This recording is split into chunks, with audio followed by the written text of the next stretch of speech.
Greetings, Commanders! Welcome to Kerrash Landing 2.0, the return! It's been way too long. I really appreciate everybody putting up with my extended absence. Yes, you can see I've been out exploring so long that my face has grown fuzz. Yes. Yeah, lots of reasons why I can talk about that in a little bit. It's just been crazy. It's been absolutely crazy.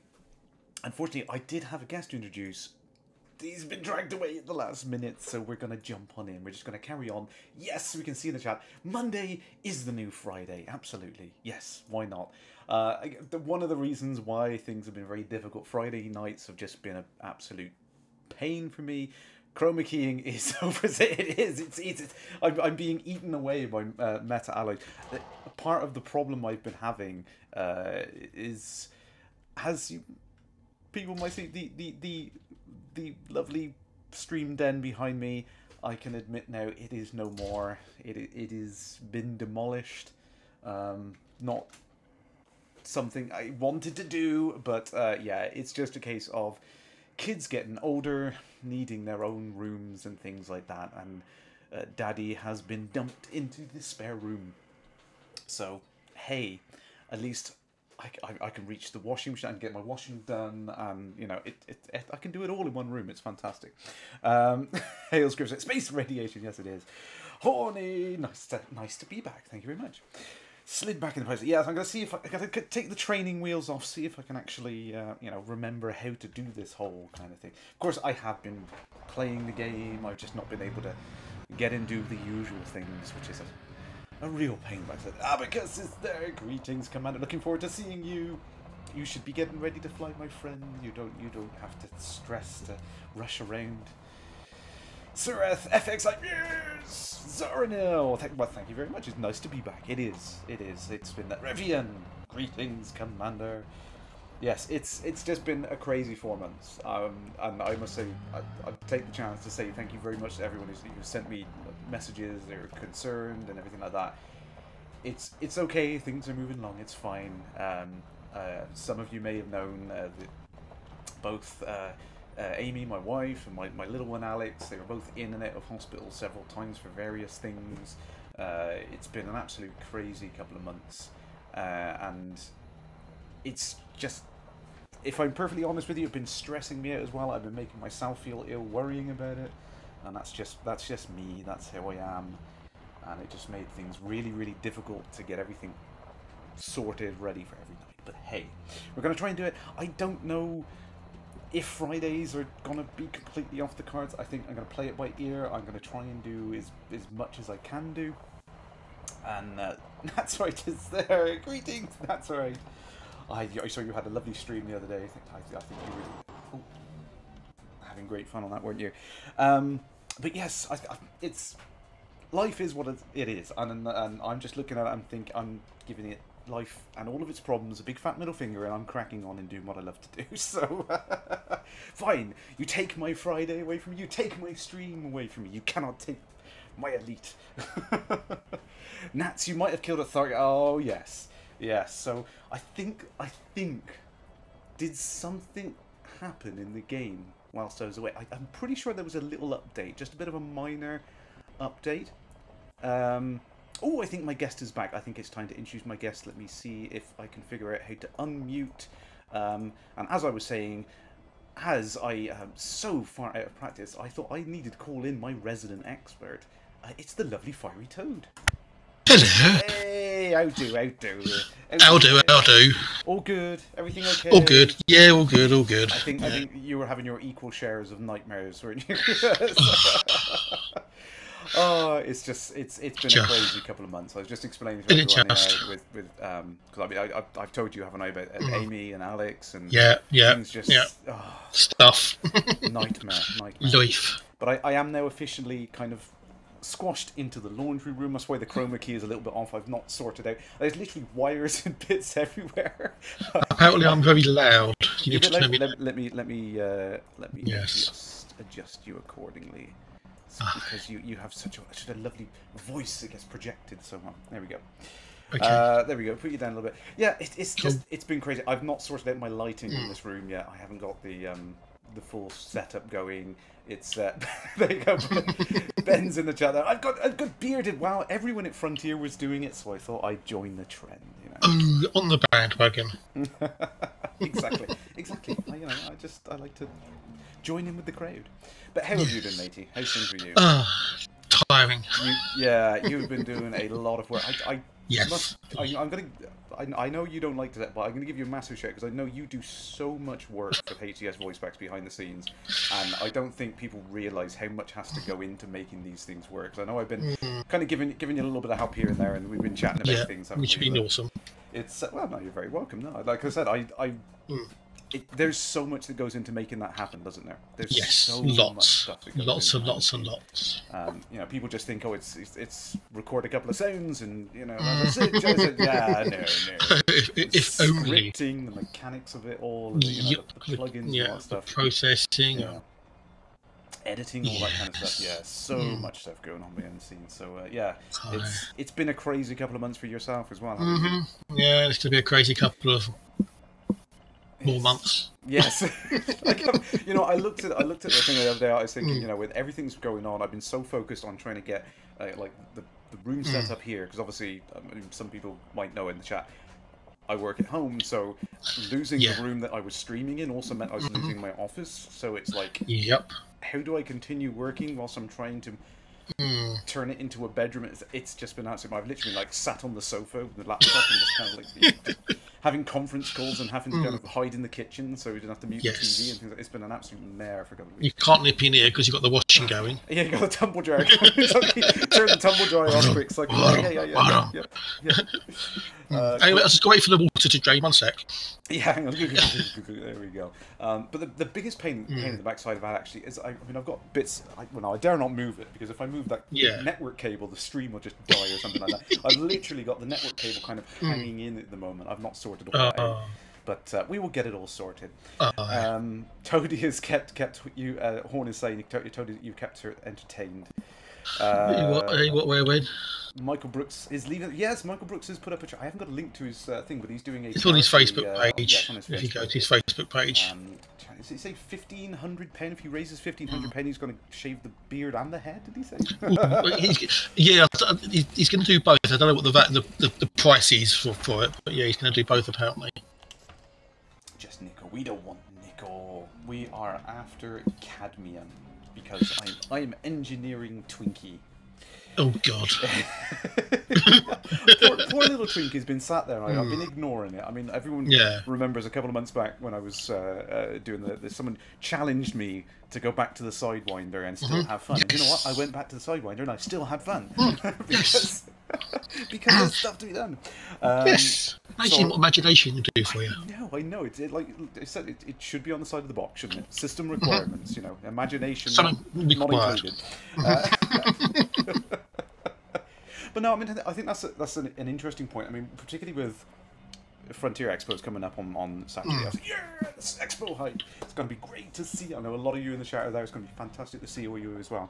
But expectations, I think that's something which we need to address. Yes.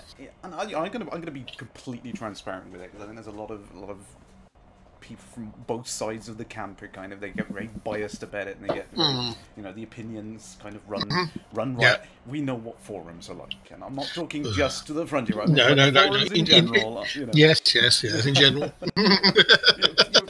It's the whole point of a forum is that it's supposed to be a discussion board, isn't it? They tend to end up just being a soapbox, and people get very opinionated and get very stressed about things and stuff like that. And I think I've just, if anything, this last couple of months, I've realised just take a step back and just enjoy it.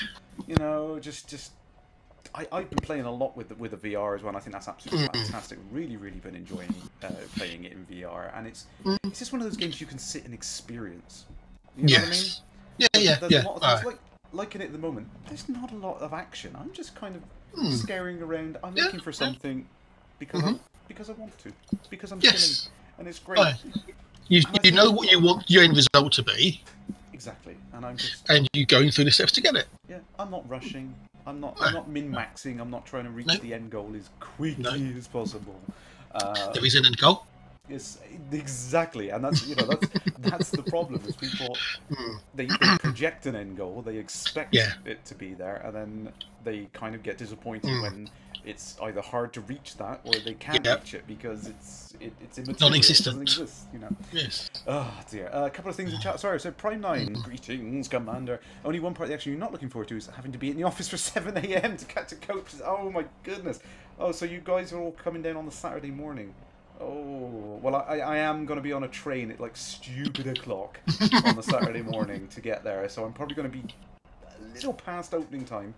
What's that like? Asking, am I bringing friends? I am bringing friends, aren't I? I can neither confirm nor deny. And I'm very naughty, Crash, because I've let it slip a couple of times. I know, I shouldn't say anything. Take foot away from mouth and place back on ball. Full throttle. Let's go. Let's find some cadmium. We're off to find some cadmium. Yes, I'm trying to get efficient lasers on my little Twinkie because my little Twinkie. I've engineered the smeg out of it. I don't think I've got the I've got a pretty good roll on the jump range. I've got about 20 light years on a sidewinder, which I think that's pretty good. Pretty good going. And I've been lightweighting it, and I've been doing a couple of little mod series. Low mass in it. Low mass. Yeah, low mass. Sorry, I'm just keeping that chat. Is it worth coming back for the patches? It's Zeronar. I never left, my friend. I'm still out there. Yeah, exactly, Toad. I mean, you are. How many thousand light years you got? You got a couple of Kylas left. Well, I'm from Sinfatra. I'm about 58,000 light years or something silly like that. But my actual the journey home will be approximately 160 to 180,000 light years. Gee whiz! And you're doing that all on economical as well. For the most part. Gee whiz! That's crazy. That's crazy. But it's cool. So yeah, and again, this comes back right into the point, isn't it? It's oh sorry, Zeronar saying not much into fighting. So well, I mean, this is a common misconception. I think everyone's looking at 2.4. They're seeing the big headline features. They're seeing it's like Thargoids, which is like it's fantastic. They look awesome. It is really, really great. Yeah, they look good. They sound good. Exactly. It's not the only thing in the game, and that's the bit that people keep missing. There is still a lot to be done. I've gone off. I've seen the Thargoids. I've not fought with one. No, same here. I've had a look and waved and said hello. Yeah, I've held my place. I've kind of backed away. Came in peace. Yeah, I come in peace, not in pieces. Yes. So yeah, I mean, there's plenty of things to do and explore. I know there's a couple of new new mega ships and things that were found. Lots of interesting little bits of intrigue there in the background. I mean, that's the thing. Is you've got to find the thing that you like about it and go off and do that. That's it. Yes. Yeah. Exactly. Sorry, missing in the chat. Max is saying catching the 9 AM train. I wish it was a 9 AM train for me. It's more like 5, I think, for me. I've got to be up, like stupid early to get 20 miles to the train station and then get on a train. And then Was it like a 2-3 hour journey from where you are? Close to 3 hours, I think it is. That's just to London. Yeah, just to get to and then you've got to go around London. On the tube, all the way over to here east. Yeah, down to Liverpool Street. Zeronar's touching on a good point. I've seen some new high-profit grinds come back and finally outfit the Explorer Conda. And that's one of the things. Like, was it Quince was changed? I don't know whether it was fully patched because I think people found different ways of dealing with that.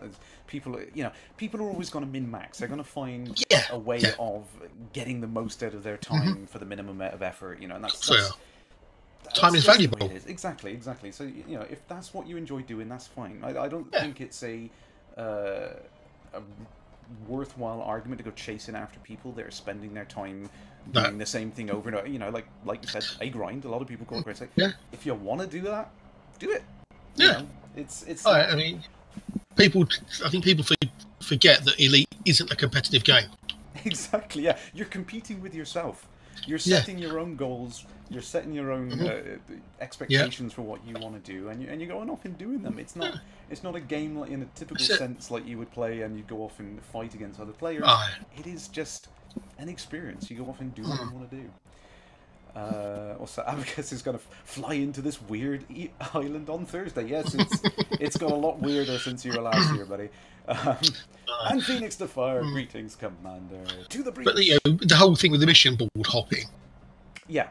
Have people seen the new missions at the moment? Well, not so much missions, but the amount of missions that are available.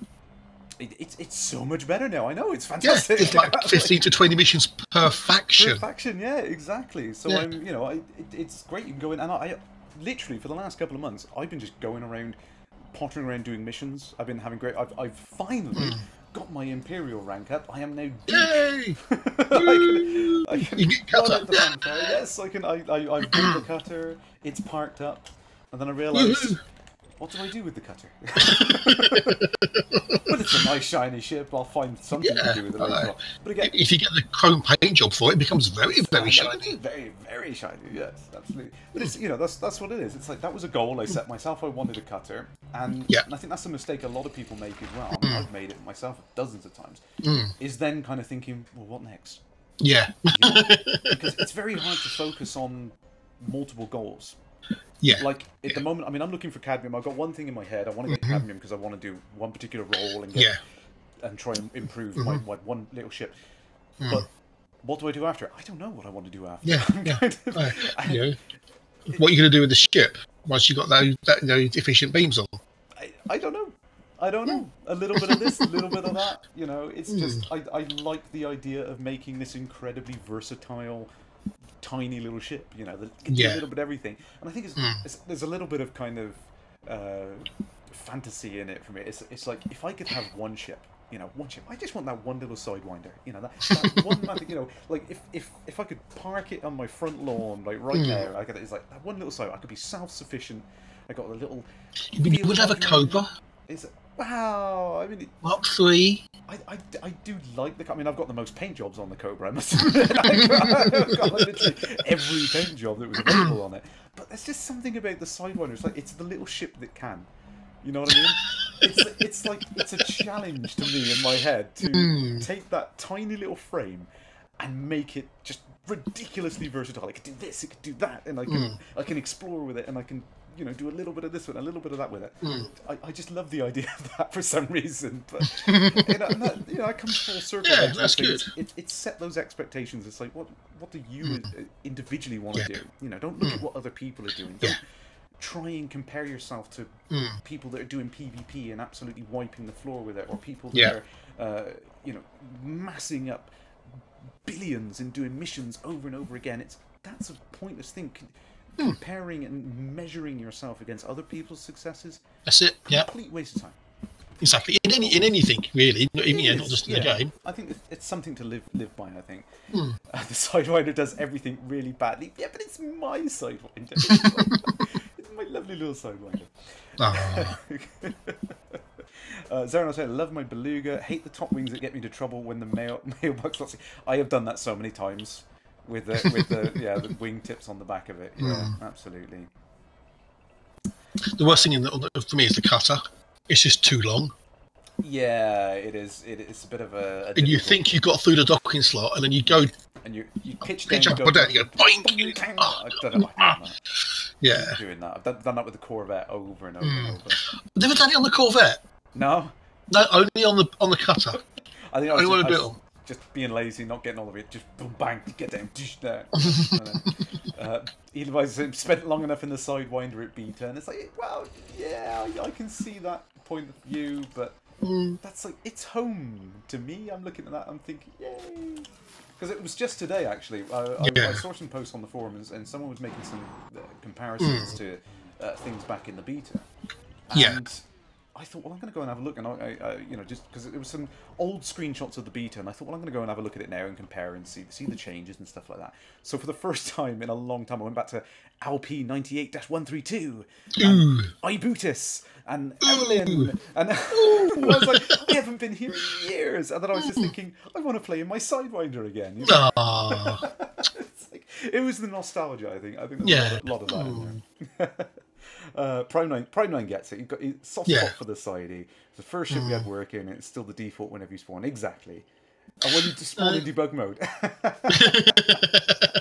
Yes, but not all of us can spawn into capital class ships, unfortunately. Yeah. Oops. Yeah. We'll go there. And speaking of those, there's been a whole bunch of new things. Obviously, with the Goids being entered into play in 2.4, there's a lot more of those capital ships being blown to hell. Yes, or destroyed in some fashion. Yeah, or at least left derelict. That's it. Yes. And again, it's like I think there was a lot of expectation there as to how they were going to enter in, what it was going to mean when they do appear, and all that kind of stuff. And I think, to me, it's everything that I had expected. But I see a lot of kind of back and forth. People are talking about things, and it's like I don't know what they were expecting, because whenever you confront someone about it, and you say, well, why don't you like this, or why don't you like that? What were you expecting? What did you want? You only ever get things like more, better, different. There's never a kind of breakdown and description, and never is too harsh. I mean, there are a couple of good forum posts and things I've read where people have done infrequently breakdown. Yeah, very, very infrequent. A lot of it is people don't know what they want; they just want something different. And I think that is the root of a lot of the problems.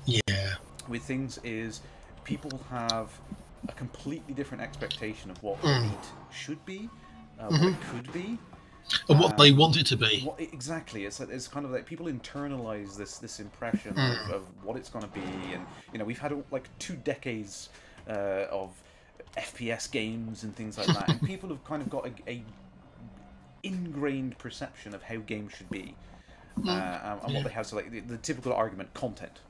Gotta love the content one.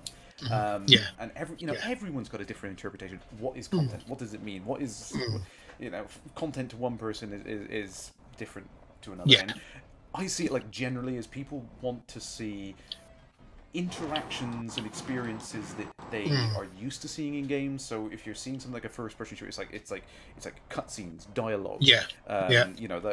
Those kind of physical a progression you can follow. Yeah, something which kind of like gives you breadcrumbs, lets you work through stuff like that. But Elite never promised that. I think it gave people a lot of the impression that there might be something like that. It might evolve into things like that. And I think that's where the disappointment comes. Is it's just people are misinterpreting what the intention of it is.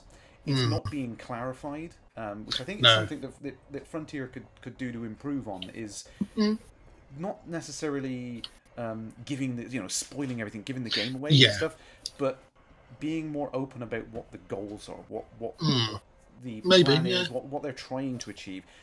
Yeah, sure. Keep things secret about the Thargoids and how that's going to pan out. I mean, I think that's a good thing that they're keeping that under tight wraps, and then they're kind of gradually introducing that over time.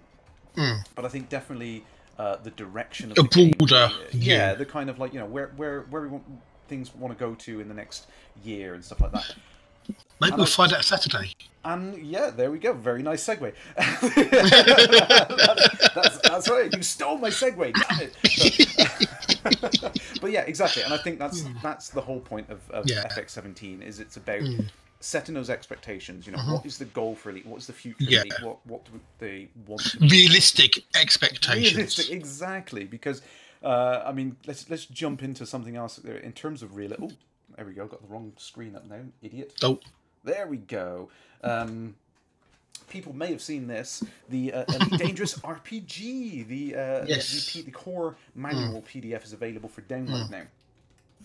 And it's a nice read. I'm going to skip through a few things in it, but some of the stuff I love in it is when you see things like this. It's a fantastic piece of artwork you see in here. Yeah, and it shows like an exosuit. Yeah, like an exosuit for commanders who go and stuff like that. This is one of the cases where imagination can run wild. That's a wonderful thing about tabletop RPGs, though. Imagination is the only practical limit on there.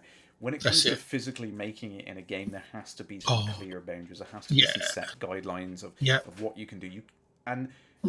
Elite is a kind of a victim of its own scope in some ways. It's like here's a galaxy, and it's like, you know, people's imaginations start running wild. It's like, oh, we can do anything. You can do anything. It's like, well, define anything. you can do anything within the confines of flying a ship with these specific parameters within the current game. It's within the current game mechanics, isn't it? Exactly. And I think that's the bit which people miss is they see the word anything. They go, oh, I can do this and I can do this, and you have to kind of like start pulling some of that back. And it's that fine line. It's that balance between hyping something up and having like realistic expectations of what it means to have it in there. And it's always going to be a problem, I think. It's the same with any game. And it's all very well having a game mechanic in the game, but unless you've got something to do in that mechanic that makes the mechanic worthwhile having, what's the point of putting it in? Exactly. There has to be some meaningful stuff, and I think that's the stuff that people have missed from the very beginning, is that the point of the way that Elite has been developed is to build that foundation, and get a working set of mechanics, and then it can be built on, and that's been very apparent. I think the contention with a few people now is the fact that progress is too slow compared to the rate at which they're consuming content. But to be honest, that is a moot point. I don't think there's anyone on the planet that could develop a game quicker than people can consume that content. People when the Thargoid spaceship things first appeared in 2.3, how long did it take for them that puzzle to be solved and how to find them? Well, exactly. Yeah, I mean, it was 2 days. It was done and dusted so quickly. It was like unbelievable, and I think that's one of the reasons why 2.4 has been spread out the way it is. Yeah. And, to at least artificially slow it down some degree. Exactly, and it's kind of it's allowing for that that kind of almost like a Games Master style mechanic that Frontier have used all throughout the Elite in a more fine-grained control, kind of like put the one thing out, wait for the players to react to it, put the next thing out, wait for the players to react, and kind of like incrementally introducing those things. And I think that's the only way they can really do it is to deal with it in that way. I missed a bit from Prime on there. Space Sims are a pretty starved genre for a long time too. As soon as one shows up, there's pressure for them to fill every single niche. Yeah, exactly. It's a challenge we've had deciding what to do with Elite since the early days. Yeah, and it's going to be one of those things like for its entire lifetime until it does literally everything. There's always going to be something more that somebody wants, you know, and that is like. Can we have another galaxy? Yeah, exactly. There's always something else. It's like well, what about this? What about that? I want to do this. I want to walk around on my ship, and I want to do this and stuff. And someone put a very good post up there. It was short and sweet, but it was to the point. It's like, why is everyone obsessed with walking around? You don't see people who play racing sims asking to get out of the car and run around. Or people in COD wanting to fly spaceships. Exactly, and I can kind of see that. And I think it's this. I don't know what I'm going to coin a term. I think it's like genre creep. When you look at a lot of games these days, T Corkin's in the chat. Greetings, T Corkin. You look at a lot of games these days. They get compared to things like GTA. And because GTA set this bar that you can have practically every genre all glued into one thing, and they do a fantastic job of it, I must admit. You've got FPS, you've got third person, you've got cars, you've got planes, bikes, boats, underwater thing, everything, and then you've got all these fine little things you can do, like going into buildings, shopping, just playing darts, bowling, golf, like all these crazy activities are all built. Every game must be like that. Yeah, and that's the thing. That's his expectation. Again, I think that's the key word of this tonight.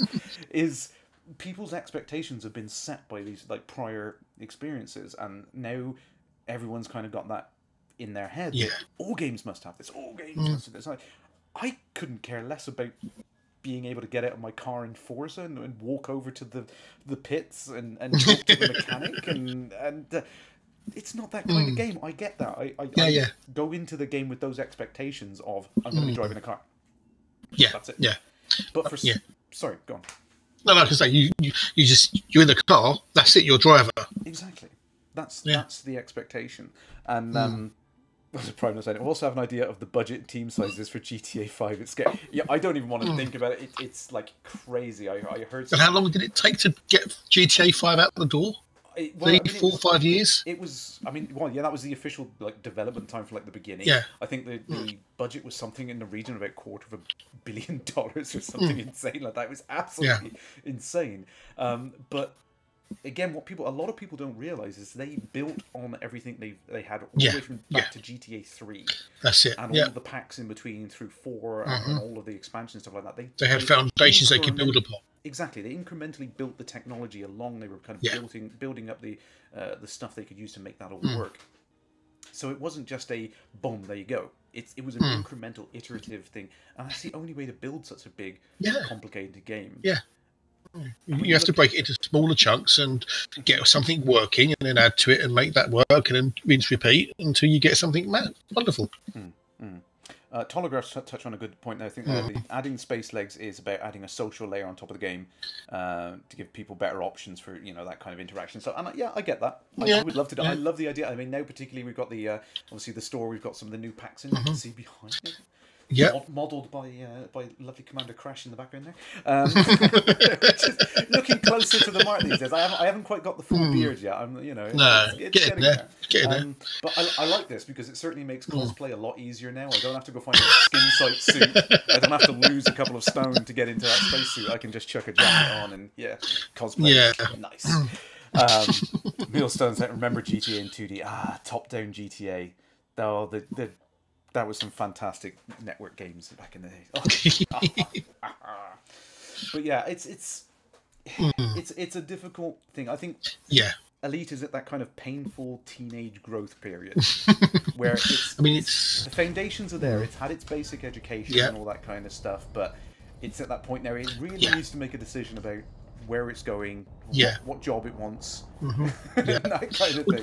It's not even. It's 3 years old in December. I know, it's insane. December the 16th, 3 years. Madness. Absolute madness. My gosh, where is the time gone, Toad? In the past. It's got that habit of going backwards at exactly 1 T a second, doesn't it? Yeah. You can't pause it. No freeze frame. Absolutely. I'm looking more and more like MahdDogg. I am. Yes, I am.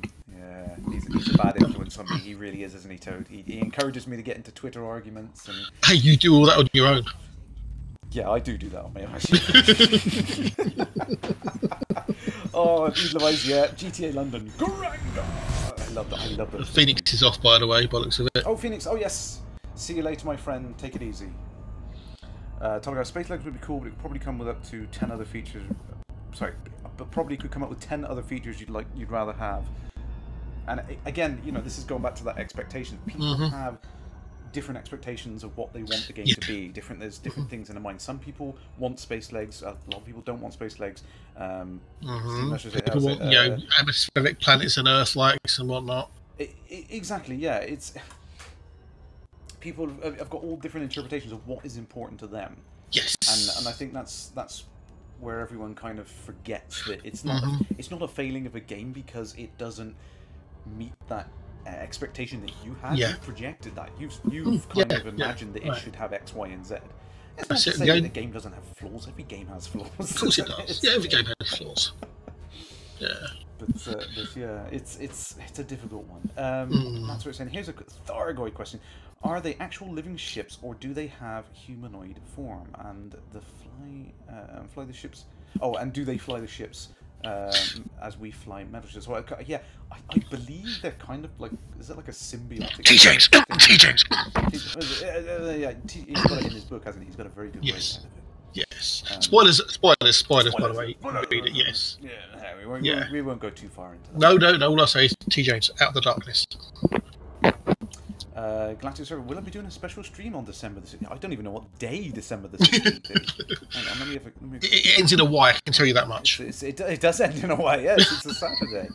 We might be able to try and arrange something. We'll see how it goes. I mean, I said for anyone who's joined in the meantime, I said right at the beginning of the stream, I don't know whether Fridays are going to be possible to be a regular thing anymore. So it literally is going to be as and when, which days I can do. Aye, circumstances depending. Exactly. Yeah. Such is the nature of things at the moment. But, we have. You have dog. We have dog. We have dog. Not Woof, MahdDogg. Yes. No, just a dog. There we go. 80% walking about can bring Elite more into the future. Bring more to Elite in the future. Building a sim of any planet, making a home base and stuff like. And again, that's something which is a very popular thing in a lot of games. Something is that kind of crafting, base building. Yeah.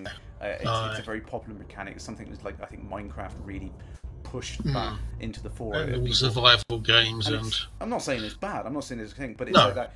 You kind of have to temper the expectation of what is possible within the realms of the game, don't you? that's it. Yeah, because you've got having player built structures and things like that. Then you've got the persistence, and then it's got to be the There's so much server architecture to build it, and the connection between my machine, your machine, them. It's exactly. Yeah. There's a heck of a lot of work to make that happen. And sorry, the dog's off again. He's got bored of me. He's like, I paid no attention to me. That's it. Fine. Not even a pet on the head. That's it. Yeah, and it's that kind of setting a realistic goal. Because when you look at it, you could say that it's like, well, Grand Theft Auto doesn't let me have dynamic base building like I can do in Minecraft. It's broken. Oh my god, rage quit. That's it, I can't decorate my apartment the way I want to. Oh, that's it. Yeah, there's objects are fixed on the countertop and I can't move them around. That's it. Game's broken. Rage quit. Yeah. Throw it away. Yeah. And I think Ben is in the chat. He said, "Is that still Elite? That is the question. What is it?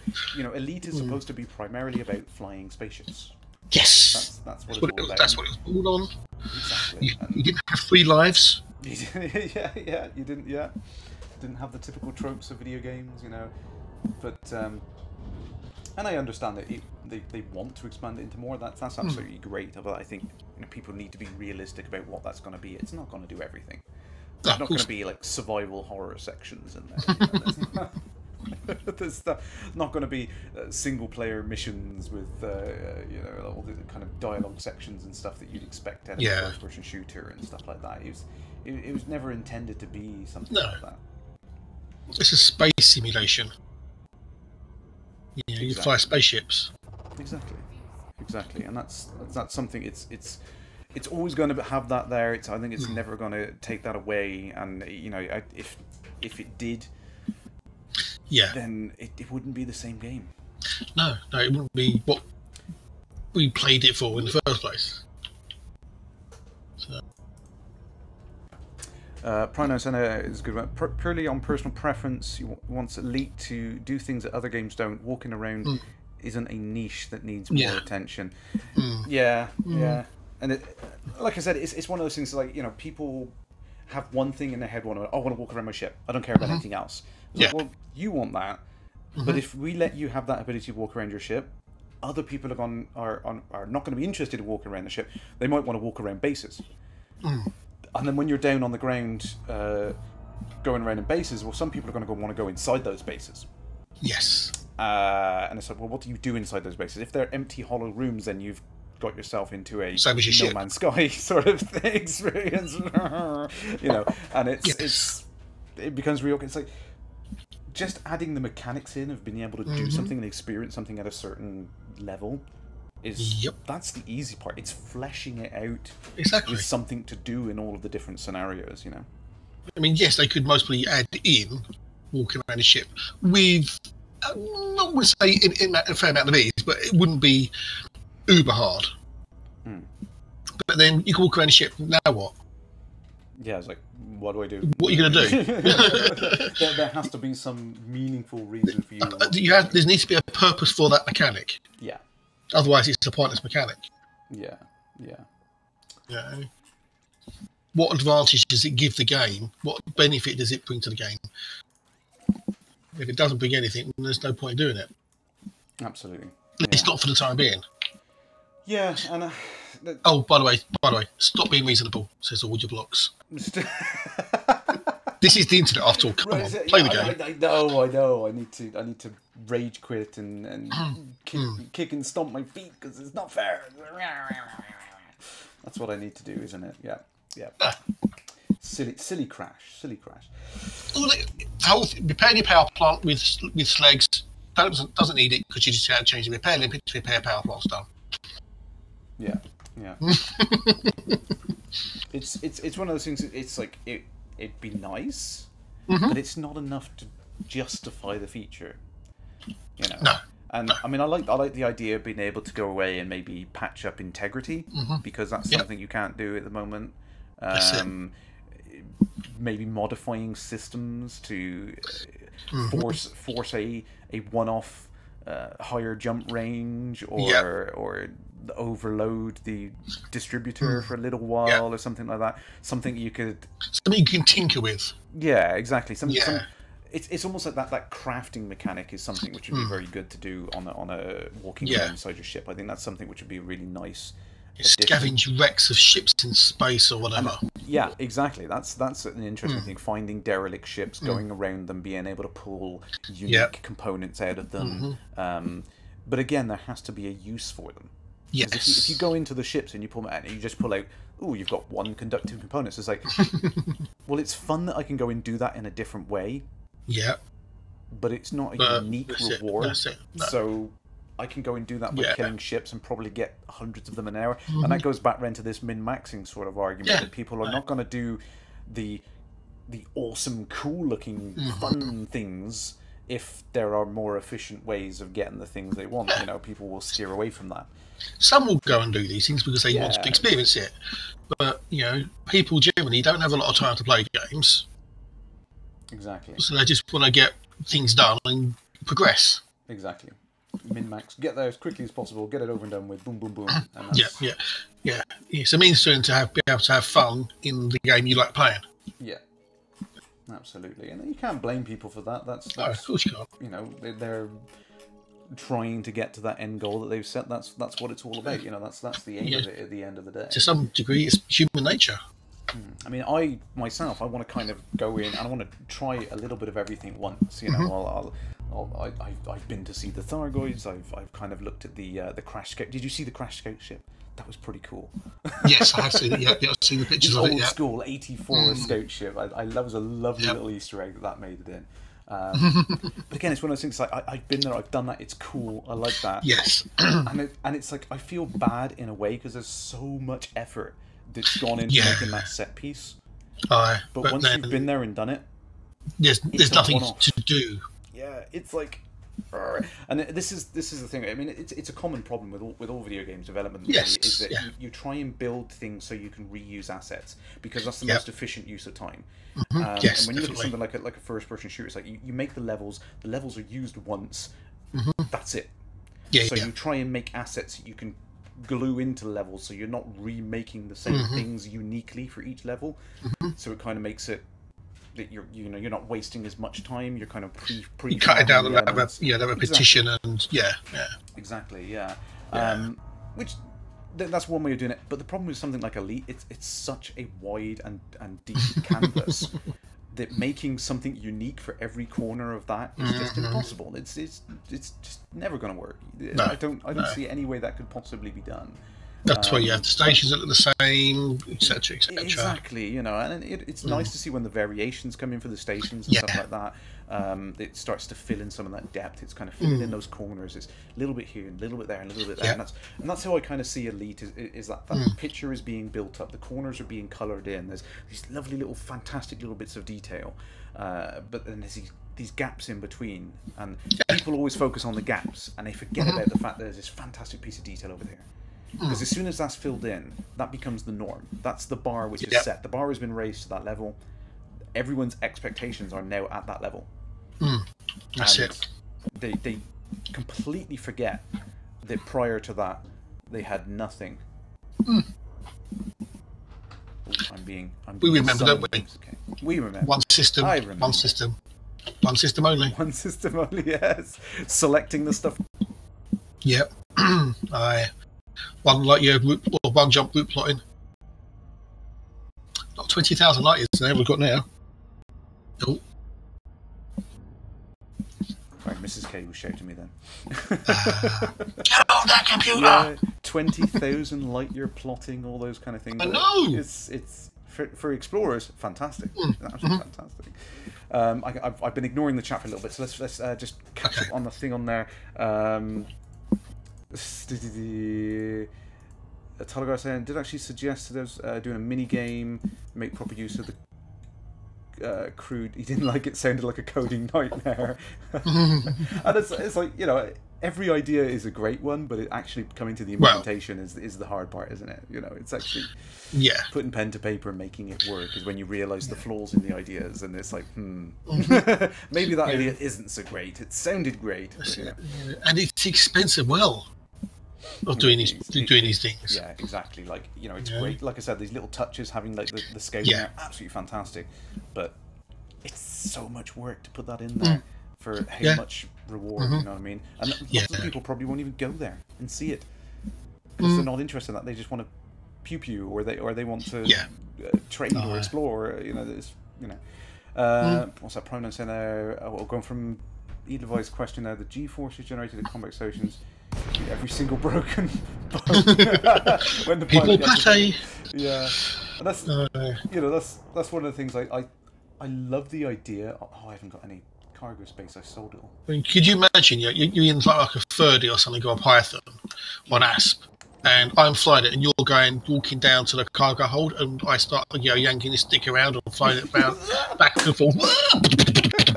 And I think that was touched. Was it Drew's book that was touched in? Or was someone was locked in a non G-force. It was a combination. They opened the cupboard door and it's glue everywhere. He flies his stuff and he yanks back and boost. He's like, whoo! The sheer acceleration alone, everyone just be a people pizza on the back of the spaceship. But and again, I think that's one of the things where trying to take these cool ideas, these concepts, zero G combat sounds like a great idea, but the only scenario that's really going to work in is a ship which isn't under any kind of constant acceleration. Yes, so it has to be a derelict. It has to be that you've parked your ship up and there is no chance of it being hit or station or something. In a station or something like that. Then that kind of thing might work. That you could go around inside your ship. There's no risk of bodily injury because you're not. Your ship isn't moving. But if you're in any scenario in the game where the ship can get walloped with a missile or something like that whilst you're in the engine compartment tweaking it to get a couple of extra light years, it's like be like sitting in a bell as it rings. And it's like make a comparative sort of thing on there. You look at something like an equivalent sort of thing in GTA. When you decide to upgrade and tweak and work on your vehicles, you're in a completely isolated environment. No players can mess with you. You go into that garage, it's effectively no fire zone. It's an instance. It's its own separate instance. No one can touch you. It can't be messed with, and that's the kind of thing that there needs to be scenarios that work in that. The problem that Elite's got is that it's such a broad, open world where anything can happen. There's all these possibilities, all these scenarios, which make it really, really impossible to nail some of those things down. I mean, I can't just pull up and stop now and decide, right, I'm going to go into the back. I'm going to go work on my thruster. You can't pause things. I can't pause it. I can't do anything like that because if someone watched me come in on there, they could drop in on my wake. And then I'm in deep trouble. I'm in hot water because someone's going to come in. They're going to attack you. I'm not even going to hear the things coming like red alert, red alert. This is why Elite doesn't have a space toilet. Exactly. Yeah. What are you going to do? What are you going to do? All that bio waste, nowhere to go. Well, you go in there, you sit down, and you're halfway through doing your business, and suddenly, ding, ding, ding, ding, bang, you've been attacked. What are you supposed to do? Yeah. And I know there was talk of that. I mean, let's go back to the DDF and all those kind of things. There was talk way back then of the possibilities of that. When people are able to go around, I think people talking about, if you're walking around inside your ship, you're going to have like 30 seconds red alert countdown, and you're going to have time to get back to your escape pod, and you pull your escape pod, and because it was kind of focusing around the whole Iron Man discussion and all that kind of stuff. And I think when you look at it, it's like you look at how the game's evolved now, and you look at how, particularly like player versus player combat. Yeah. It's over and done within seconds. Oh yeah, exactly. Yeah. It's you know, before you know it, you're dead. Yeah. If someone follows you into an incident and you are not in your seat at that time, you stand zero chance of rushing down a corridor. As cool as that sounds, being, you know, rushing to the escape pod and trying to get in there before you get blown out, you stand zero chance of that happening. It's just not going to work. You know, you're trying to go down a corridor while the shit is being rocked by, you know, missile fire, laser fire, whatever. It's just going to be, it would be insane. Exactly. Prime 9's got a really good one on those. Just navigating around the ship is a nightmare to do realistically without years of R&D work. What if you parked your ship upside down at an angle on a 5G world? Yeah. You'll have fun walking. Exactly. It's like cool it. Yeah. It's how do you even do it? I mean, you can build the ships with, you know, square corridors that you can walk on any side and all that stuff. Anti-grav. Yeah, I mean, you know, obviously in the books they talk about all of the flight suits are built with magnetic shoes, so you can walk around on surfaces and stuff. It's just kind of a standard. But if you weigh 5 times your normal body weight, you're not going to be walking on the ceiling when you're being pulled out, your legs out of the socket, basically. No. Yeah. That's it. Yeah. It's you know, it's. Oh, Millstone, you didn't do a MahdDogg whilst you were looking at your Hollow Me, did you? Oh, did you want to ask you? Oops. Oh. Brilliant. Remember, folks, only this one out of fuel. Yes. We won't mention that. He's bless him. I know he's a little tired at the moment, isn't he? He's been working hard. Oh, I'll mention it all the time. Well, yeah, but you know, to his face is one thing, but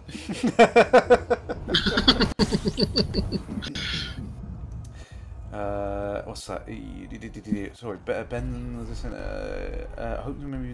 I've often felt the cockpits of our ships, especially large ones, have a definite down, which is not in line with the usual vector. Probably not saying, not sure what you mean. Are we talking about direction is relative? I think direction is relative. I got an idea to your point of frame. Yeah, like with the Corvette and stuff, it's got a large bridge. Yeah. Which is like, okay, that's very much, you know, gravity is down. I'm expecting it to be down. Yeah. It's that sort of shape. Yeah. You know, you sit in the chair. So you're looking forward, exactly, you know, up is above you, but that's relative to you, to your frame of reference. Yeah. Exactly. You change that frame of reference and things go out the window. Exactly. Literally, in some cases. Hey, now we're not talking about another certain space game where the second you move in a direction, you fly out the window, because that's all that's been happening to me in that one recently. Oh, really? Oh, dear. I want it to be good. It's, you know, I get a lot of people. Flack. I know a lot of people give me flack for it and stuff like that. It's like I'm not going to go there. It's a game. You like it or you don't. In the end. If it turns out well, that's great. If it don't, nah. I've got literally a couple of hundred. Oh, the dog is watching us apparently. Oh, the dog is here. The dog is here. Woof woof. Well, he could always come and join, couldn't he? Yes, he can join in. He's join in. We're hiding in the kennel. Yes. Reverend saying, did we see Malik's Holomy selfie with a Thargoid in the background? No, I haven't seen that. I'll have to pull it up on his Twitter or something. So saying, DJ saying, what's that? You can walk around the ship in the middle of a space fight and watch the fight outside the window. And that kind of fits into the old tourist things, wanting to see a battle and stuff like that. Yeah. It works okay in a single player environment. Yeah. You go in, you haven't picked a side. Yeah, okay. No. You park up, you can get out along with the tourist NPCs and you could go and look out the window. Fantastic. Yeah, awesome. As soon as you put that into private or open, it's like you're creating a rod for your own back. You're making someone come and go shoot you because you're sitting on doing anything. Yeah. It's going to be unmanned. Easy kill. Yeah, easy kill. Boom, there you go. Nice. You know, it's an absolute nightmare. I mean, how do you set up these scenarios in such a way which is like you get to do the cool stuff without all the bad stuff killing it? You can't really, unless you can completely control the environment you're in. You can't. And this goes all the way back round to one of the first things I said is this idea of scope. The scope of Elite is so mind-blowingly huge. It's galactic in scale. It is. It's absolutely insane. How on earth do you set the scope and set the expectation for something which literally is infinite? There is limitless potential for what it could be. Yeah. I don't know how you do that. I think I don't. Frontier are struggling with how to represent that and how to give that to people in a way which is honest and open. And it's been the case right from the beginning of the Kickstarters, wanting to allow people to have that hype and be excited and kind of share ideas. Yeah.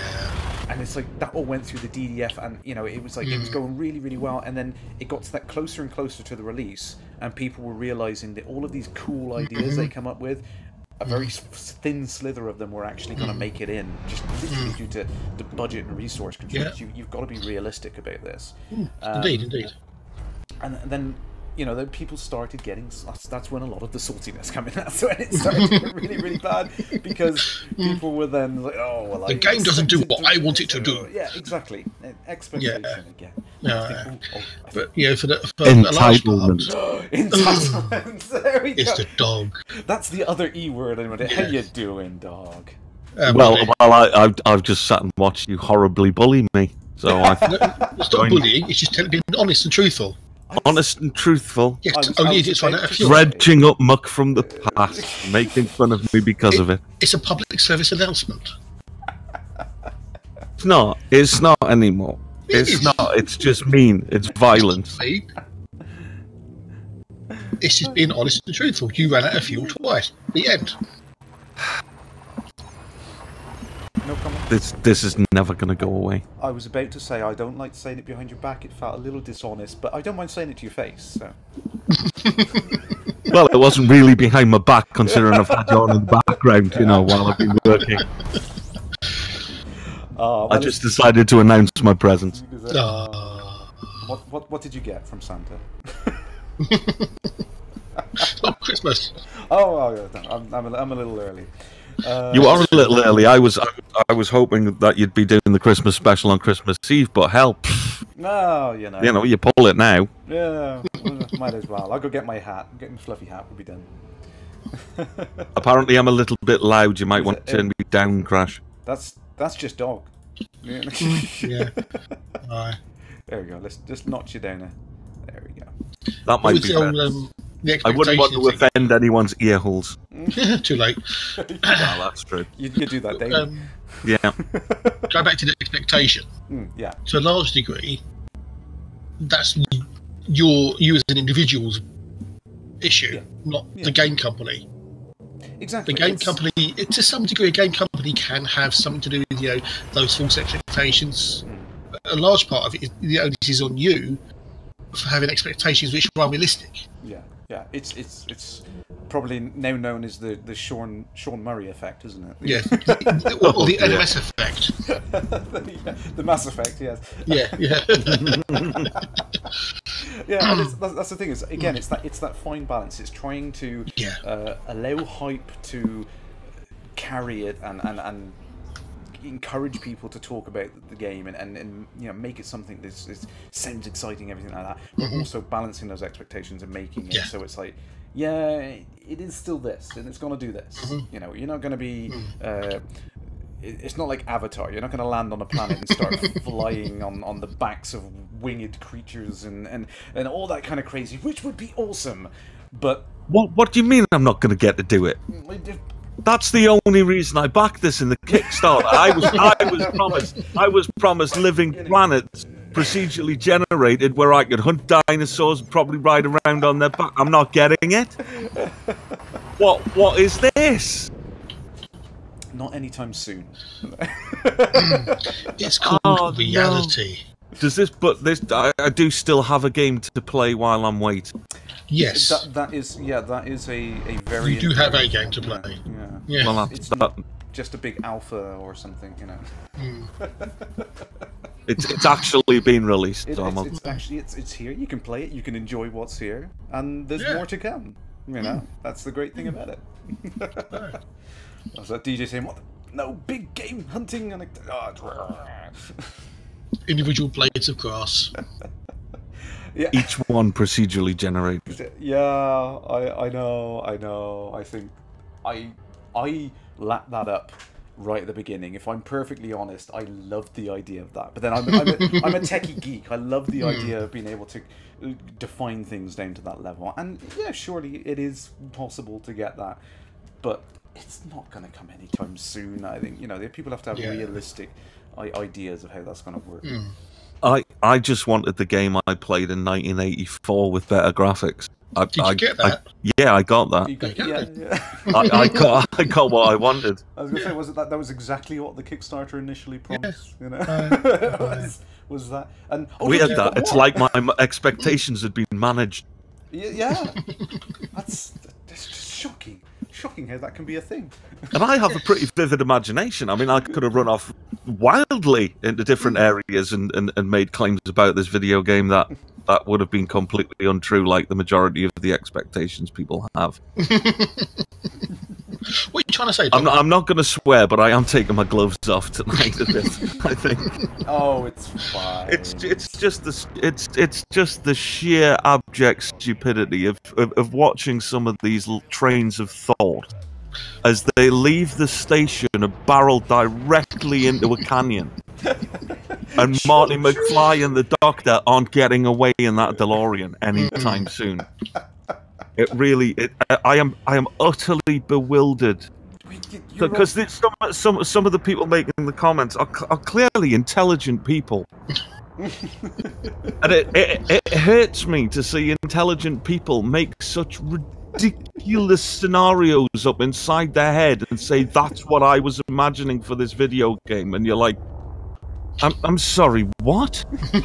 How many times have you read Ready Player One? That's kind of what some people are expecting here. This isn't the Oasis. It's a fly spaceship shooting game. Pew pew bang bang. Yeah, pew pew bang bang and a bit of trading if you're up for it. Yeah. But you find things, you shoot things, and you move things. I think people need to rein in their imaginations a little bit. That's all I can say. I'm just. Let the folks at Frontier get on doing the job that they're eminently more qualified to be doing than the people, trying to invent the game and how it would be better from their armchairs or maybe mobility scooters. If I'm going to go with a stereotype, No, I'd like the creative mind to be tempered a little bit with, I don't know, reality. Yeah. You hit the nail on the head. I think that's. It would be lovely to have all of these things, but yes, you got to be realistic. Brett is in the chat. The boss is watching. I've got to be. Yeah, Brett is qualified to be the community manager. The amount of stuff that man does.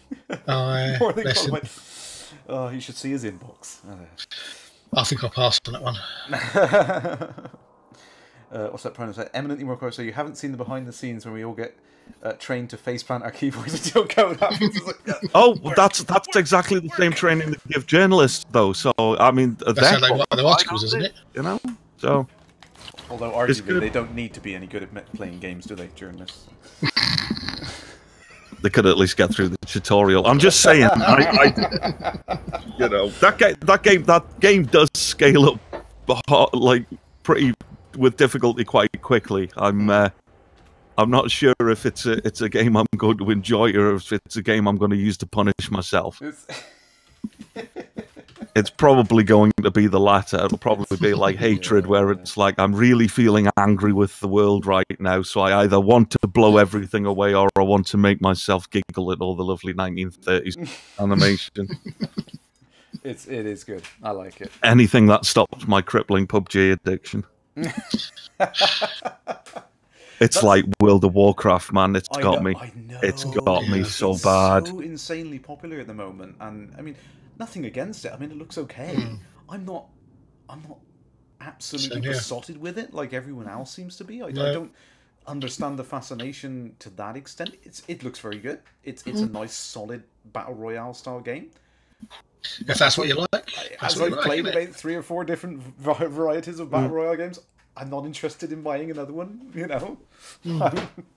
That's I think I set myself up for a fall with this because I used to play DayZ for like 8 hours at a time. I quite enjoyed DayZ when I was playing it, but it did quickly fall into that was it everyone called it, was it Running Simulator 2017. And it did start to feel like that after a while, and it hurt me, that game. It hurt me. Emotionally hurt me. It promised that was the game, right? That was a game where the expectations were on point, but the devs didn't deliver. Yeah. It's like, here comes the new update. Oh, right, great. Are we finally going to get vehicles? It's a new bobble hat. Yeah, here's some more shoes. Oh, great. Look, tracksuit pants. Well, Yay. you're just throwing the content at me. What was one of the things in PUBG was like fog? A lot of people are asking for fog, and I don't think, is that not made? They've got it. They've got it. Fog now. They got fog now. Fog is a game mode. It's there. It's in. And it makes me laugh. Like, when you look at it from an outside perspective, you kind of look at it, and people are getting hyped up about something which seems like such a insignificant thing. And it's like, it changes the concept of the game, though. Yeah, and I get that. I mean, kind of looking at it closely, it's like it makes it. You know, it's obviously it's more tactical. You lose the visibility, and you know it completely changes the way that the matches play out and stuff like that. Yeah, it makes the matches a lot shorter for me because I'm usually dead within seconds. I'll land, I'll be like, is there a house here? Bang! Oh, no, that was a frying pan at the back of the head. I'm done. A lot of people have been commenting on your beard, Kerrash. Yes. Yes, I'm working on it. It's not quite matching up with my my lovely little hollow me in the background. But honest answer. Because you wanted to, or because you're being lazy? A little from column A, a little from column B.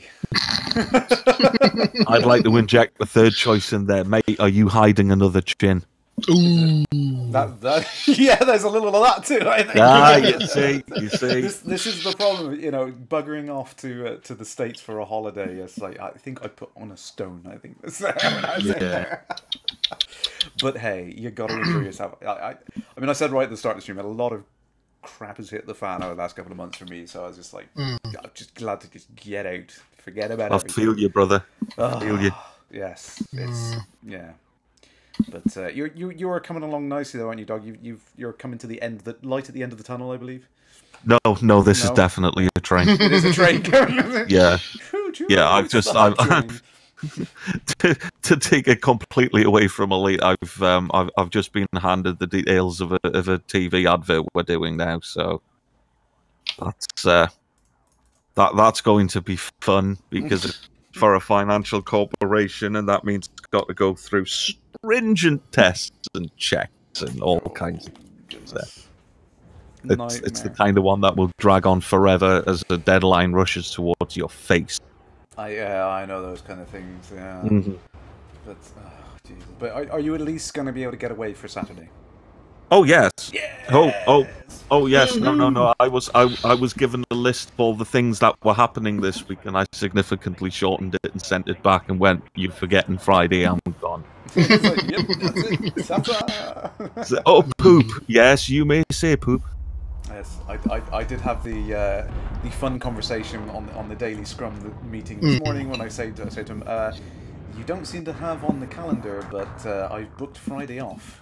It's like, and it's like, it's okay. We'll figure it out. It's like, yes, you will figure it out. So I won't be here. You'll figure it out without me. Yes, I'm sure I'll be making up for it all on Sunday when I get home. I'll be making up for half a day. Well, you know, it's all about money and shoes on the kids' feet, isn't it? Yeah, gotta pay them bills. Gotta pay them bills. Gotta work in that salt. Well, my salt mine is Mason, Peter, so it's not much different to me having fun. No. Yeah, just a change of mindset. We did touch on the Twitter tirade you caused the other day. Which one? There's been so many. What, my modern thinking approach? Oh, please don't. Please don't. I was just trying something out. I thought it was an interesting thought exercise, and unfortunately, my weakness was revealed. Vegans. Vegans. Yes.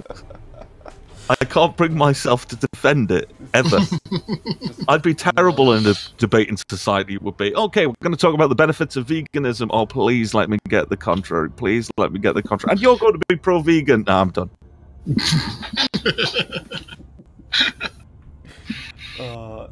Mac Shadow saying, Scrum, am I leaving the mid-sprint? It's less of a sprint at my place and more of a kind of amble in roughly the right direction. You know, over an assault course at the same time. A very slowly moving herd of cattle. Yeah, kind of mooing and bouncing off each other. That's about it. Yeah. What's that, DJ? What's that talking about? What's it? Oh yes, escape pods. They pick up slaves. Yeah, this is some people have been doing science this week and dropping off all kinds of commodities and seeing what things the Goids like to eat. Yes. Slaves are tasty, apparently. Yes. They've been feeding people to aliens. That's an assumption that they're eating them. We don't know what they're doing with them. Yeah, they could be probing them. Yeah. You never know. They could be giving them the life of luxury. Okay, I'm going to make a prediction. Oh God. Human Thargoid hybrids incoming. Sleeper aliens or spies or something. No, I mean like human beings with like far too many limbs and just looking freakish and scary. Well, considering the Thargoids are insectoid, I want it to be the thing. and the genome's completely different as well. You know what you're gonna have to do, Dog, don't you? You're gonna have to rein in your expectations. Oh, I am, aren't I? You are. Yeah. Yeah, gonna have to keep a lid on that. Yep. Pull that back a bit. Damn you, imagination! How dare you? Coming in here and allowing me to dream. Just dream big, but you know, be realistic with what you build. Yeah. Now I would like to see some of that. I'm sure Michael as well would like to see the Cthulhu mythos appear in the Elite Dangerous universe. Sure, yeah. That would be awesome. We're in midst of battle, conflict with the Thargoids as they try and wipe us off the face of the galaxy, and all of a sudden the old gods. Taken. No way. It's possible. It's possible. So NSR2 saying, I think President Hazley, she got slapped in the head with Guardian neural links when she was kidnapped. Tinfoil required. It's, you know, there's a lot of rumor and speculation of what could have gone on because, you know, people forget about the little bits of story that have been injected in. I think. Well, Paley was kidnapped as well, wasn't he? He was, yes. Yeah. So who had Paley? What happened there? Was it you know, was it all a cover up? Did the feds do it so that they could, you know, was it aliens? Was it aliens? Yeah. Yes. It's always aliens.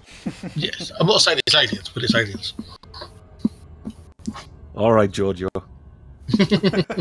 Calm yourself down. All right, it's not always aliens. Sometimes it's slaves and big whips. Just saying. Go back to the game for a minute. Yes. Back to reality. Yes. Have you noticed on the stellar map that when you jump from one system to another, you have a grey dotted line leading back to where you jumped from? Yes, that's a nice little thing. Yeah, so you can see your previous route that you took. Yeah. I don't know how many hops it covers, but it's several. Good 4 or 5 at least, I think. It seems to persist after death as well, which I found out the other day. Oh, really? Yeah.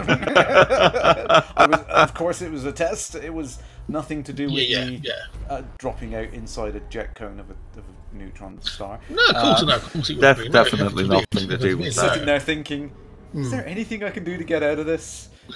Yeah. Thinking, no, there isn't really. No, I've had that experience once before, and it wasn't one I was happy about.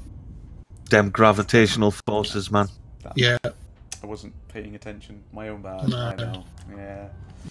Rebuy, but didn't really Prime Minister thinks there's 10 hops on that, but Revian would know for sure. Right. Fair enough. I'm going to see if I can just bring it up really quick before my friendship drive. There we go. You can see the grey line behind the ship there. from my previous. And it goes. It says it's 10 steps as well. He thinks. Yeah. I just the other day when I was flying home, I thought, oh, what the hell was that? And it's like, it's definitely a nice little feature because there's been several times where I've just kind of mind-numbingly kind of drudged through. I'm following the route, I'm doing that, and I'm kind of like, oh, I didn't check that last system to see if there's any Earth lights or something like that. Well, you could have always changed the map filter to visited star systems. Exactly, you can do that now. But it's nice to have that kind of immediate. Where am I going? Another couple of little bits on there I've noticed actually. I think I'm not sure whether it's going to show up on my current route now because I've only got a few hops left. I have noticed that if you get to the end of your jump range on your current tank, that I'm avoiding the F word. You see. I appreciate that. Yeah, I'm thinking of you. I'm thinking of your feels. Yeah. Thanks, but you just had to say it, didn't you? Trigger. Had to say it. But I have noticed that it comes up with a little icon that's saying fuel star. So it's like the last point you can get to before you need to do it, which is nice. Yeah, I like that. Yeah. There's all kind of little tweaks that have gone into the route finding. You get the system names here show up in orange when you can see like what's your next target and all that kind of stuff. Your final destination there is highlighted in orange as well. It's all these little incremental things that people skim over. You know, it is making a slow and gradual progression forward, but people just are not seeing that. And I think in a lot of ways, I'm going to sound really sad here saying this. I think it's like raising a child. I know that sounds really stupid, but bear with me. You always kind of, when it's your own child, you don't notice the slow and gradual progression that they make. But because you're so close to it, you're right up, right up in the face of it. You don't see it. It's like you're seeing it every day. You don't see that slow, gradual improvement. But then when someone else comes in and goes, "Haven't they grown?" Our Flo comes by for the weekend. It's like, "Oh, you grown?" Exactly. It's like, "Oh, are they good now with this?" And and that's what I see it as. It's like when you're seeing the same thing day in day out. When you see when those little improvements come in, those gradual, incremental things, they just pass you by. You don't realise they're there. And I see that with a lot of things where people post on the forums and they've been away for a couple of months for whatever reason. It was a couple of people that were on shore leave and things like that. They weren't able to play, and they've come back. So then they were playing it and like, oh wow, so much has changed. I've got this and you've got that, and what have I missed? And there's always that kind of excitement about it. And it's like, well. And the trouble is that people can never really explain what it is because they just glaze over it. They forget all of the things that have been added. Well, people come along and say, "Oh, I haven't played a game for a year or so. What's changed? What's new?" It's like too much to even think about. Here's the form link for the patch notes. Go read. Go read all of the patch notes in sequence, every single one. It is. It's absolutely crazy. Oh dear. Alien said, "I'd like to add system to route." I think that's been a common suggestion. Actually, being able to have waypoint, kind of definitely. So you can kind of set yourself. The way I would like to see is you've got a route, and then so you've got your start and your end point, but then you can drag the route onto different star systems. Yeah, like a GPS works. Yeah, like it does with Google. Yeah, you plot your route and you can drag it. Yeah, I want to stop off there. I can almost see Prime 9 and Revian wincing at the idea of how to implement that, right? Yeah, I know. But in terms of possibility, I mean, to get somewhere close to that, I think you could probably do follow-on points. So you could do A to B, and then you could go from that point on. So you could say B to C, and it just treats it like a new plot. I think that's something which is much closer to being possible. And would kind of give you that functionality. You'd have to put a bit of thought for it into stuff, but you're still going back to. I mean, we've said this amongst ourselves, haven't we, Toad? Is that back on the very first iteration, we both been to Sagittarius A and back, plotting one system at a time, jumping, scooping, go into the system, jumping, scooping, boom, boom, boom, boom, like that. It's possible. It's possible, yes. Yeah. But there's always something more. There's always that next thing. There's always that expectation is an unattainable goal. It's forever moving out. It's constantly progressing. As people get used to the things they have, there becomes this next thing, and then the next thing, and then the next thing. Yeah. I'm not saying that's a bad thing. It's great to have a vision and a goal in mind, and to constantly want more. It kind of drives the game forward. Like it's the fuel of the hype train. It's what keeps it going. Yeah. But people need to be aware. You know, it's not a hype car. It's a hype train. It's got to stay on the rails. It's got to follow that route, which is predefined. You know, it's got to be pretty clearly laid out. Here we go. Yeah. I have found one. Oh dear, you found a guide. He's found aliens. Damage. Occupied escape pods. Oh, Dun, dun, she's dun, dun, dun, she's dun. growling at me. She's coming. Who is she? And this is. I wanted to come here as a case in point. Yeah. Wasn't even To trying. prove that the Thargoids are peaceful. Well, that, and there was some things right from the very first day where people were turning around and saying, "It's impossible to find them." Oh, Really? where is all this new? Yeah, seriously, there was people that was like saying on there they couldn't find them. There was, they didn't know where the new content was. Yeah. So they didn't know how to, and it's like, it's See, look, it hasn't shot you. yeah. Yeah, it scared you, and it's not done anything. See, yet. it's going for the occupied escape pods. What if it's just picking them up and taking them somewhere safe, dropping them Exactly. on the surface of the planet, so they're not. Yeah, completely- it's healing them in its state-of-the-art surgery. Exactly. You don't know. Nobody knows. Exactly, Nobody knows. exactly, yes. So they could be peaceful, me the aggressors, because we shot first. Yes. Thanks, Aegis.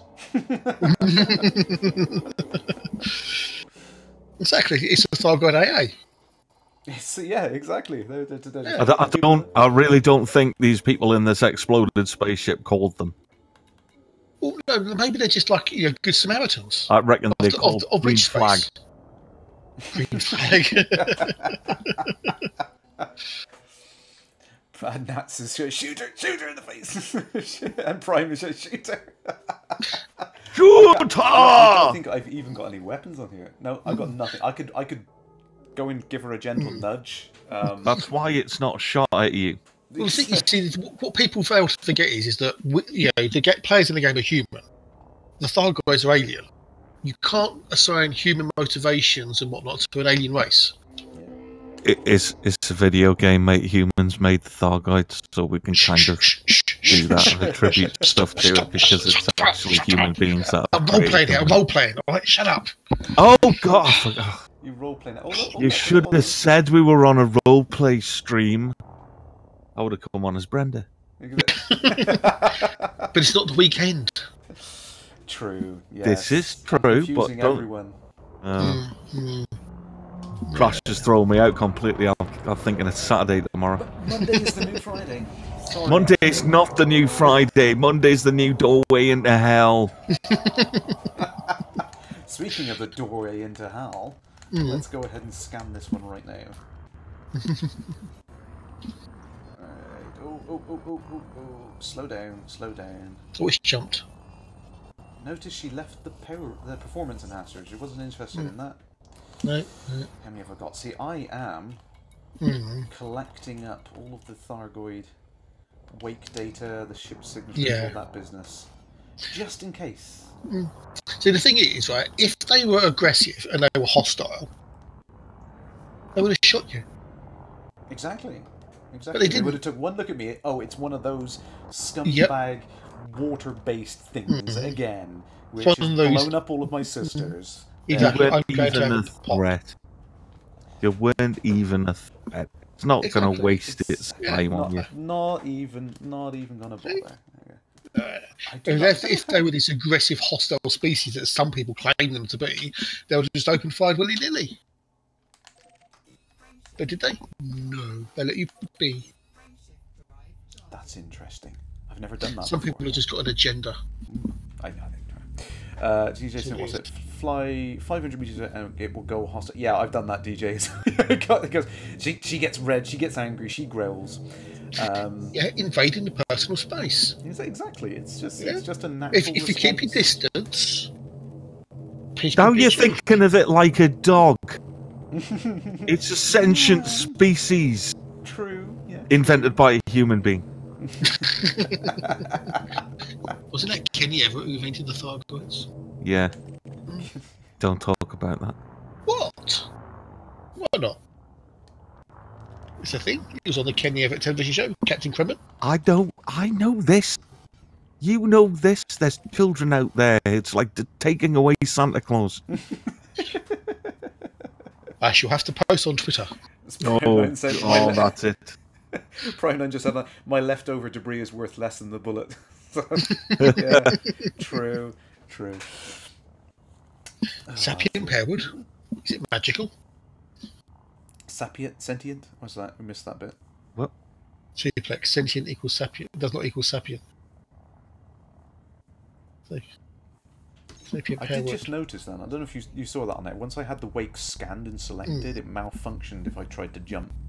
Yeah, it won't let you follow them. No, because you haven't got the right type of jump drive to do that. You haven't got the right tech. I need to find it. You need a witch space drive. Just a one-off ability to jump to any star system instantaneously. But then you have a long way home. It would be a long way home, yeah. Right into the middle of the Col 70 sector, why not? Region locked. Might as well. Not the one system he jumps into and then he can't get away. He's going to be stuck. Yeah, right in the middle, and you can't jump to anything else because everything around me is permit locked. So you need to try and follow a Thargoid through the hole it makes. I did get close, but it pushes you away. It's like it's kind of got a repulsor field. Yeah. What's that, DJ? This is what you're working on there. Let's have a quick look at this. Oh yes, I've seen this. People are trying to decipher the markings. It's a cool idea, but I'm going to be totally honest with you. I'm not to diss not to diss anyone or anything. It's an interesting idea. I get the distinct impression it's just a variation of a texture. It's just like paint smudges. Exactly.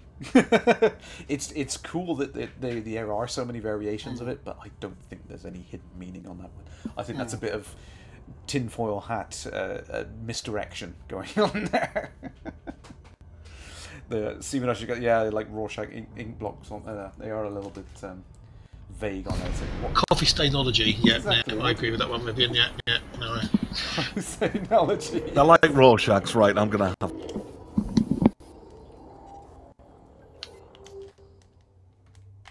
Oh, that's terrific. Some of the imagery in there is quite disgusting. That's I'm not even going to go into that. It's all in the eye of the beholder. That's terrible. Terrible. Children play this game. Crash, how have you found another Thargoid so quickly? But they're so incredibly hard to find, you see. Yeah. I was just curious. Is there a special technique to finding them? I'm backing away. So you go about your business. She's gone red. She's gone red. Yeah, you didn't get out the exclusion zone. The swarm has been launched. It doesn't like you. Doesn't like you. We're doing real life science here. Got her targeted there, and like the picture has just got a bunch of digits flickering around. Which people have been trying to decode? I'm sure it's just random number sequence, but hey. People are trying to decode it to make it into something meaningful. You got a question sometimes. Some things are just cool design choices and have absolutely no meaning whatsoever. Yeah. Looks awesome. See, look, she's launched a swarm, but nothing's attached to you yet because you moved away, you backed off, you gave space. Perfectly happy where you are. Yeah. But it's just going about its business, rescuing people who've been, injured in some sort of accident. An accident? Yes, there's been a space accident. What kind of accident are we looking at here? A full-ship pile-up?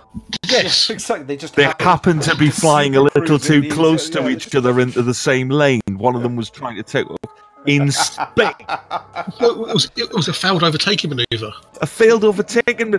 How can you fail an overtaking manoeuvre in a void? At superluminal speeds, What are you trying... They were texting while flying, Oh my... That is the trouble, isn't it? Yeah. Well, you can FaceTime in Star Citizen soon. Yeah. That brings a whole new world of gameplay. Face over IP. Face over IP. It's not your face. Usage. It's your avatar's face, but your avatar's face driven by your own facial movements. What will that do to network traffic? I dread to fucking. It would be better than video, but. Every time you move your face, it's got to calculate that movement point, generate that data set to be sent to however many people are connected to you. Yeah. Yeah. I did hear that they're having trouble with beards at the moment, so I think that excludes me from the being able to use it. Because it's time to get a refund then. A specific type of camera, isn't it? Well, they're releasing their own camera. Their special low light one without the wide angle lens, so it's spherical lens, low light. Right. What a coincidence that is. Yes. Silicon much? Maybe.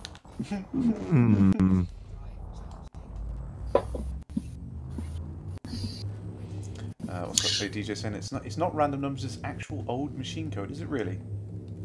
It's probably the machine code of Elite. The original, embedded. The original Elite, Easter egg in there, just like that. Yeah. As a graphic. Source code. It's a source code for the original Elite. Yeah. Well, we did say to Prime 9 a little while ago. So could we, could he embed the original Elite in there somehow? There you go, done. There it is. Oh, sorry, I missed that one. Oh, there you go. Zaranil saying, he's got the recurring patterns. Oh no, that was sorry, DJ. Yeah, I was talking about in the contacts panel. There was little numbers flashing. I know what he's talking about though. Down in the bottom left, when you select a target, if you don't have the Xeno scanner on there, you get those octal patterns. Yeah. Yes, those are a little bit of an Easter egg. It's got hull stress factor uncertain. Yeah. Which I've seen. Is it Xeno or Xeno? Was Xeno? I don't know. It's a Xeno scanner. Because you're you could be xenophobic. Yeah. So just being rather American. Yeah. Please don't. Xenophobic? Sorry. Yeah. Not xenophobic? Oh my god. Potato. Exactly. All much of a muchness, really.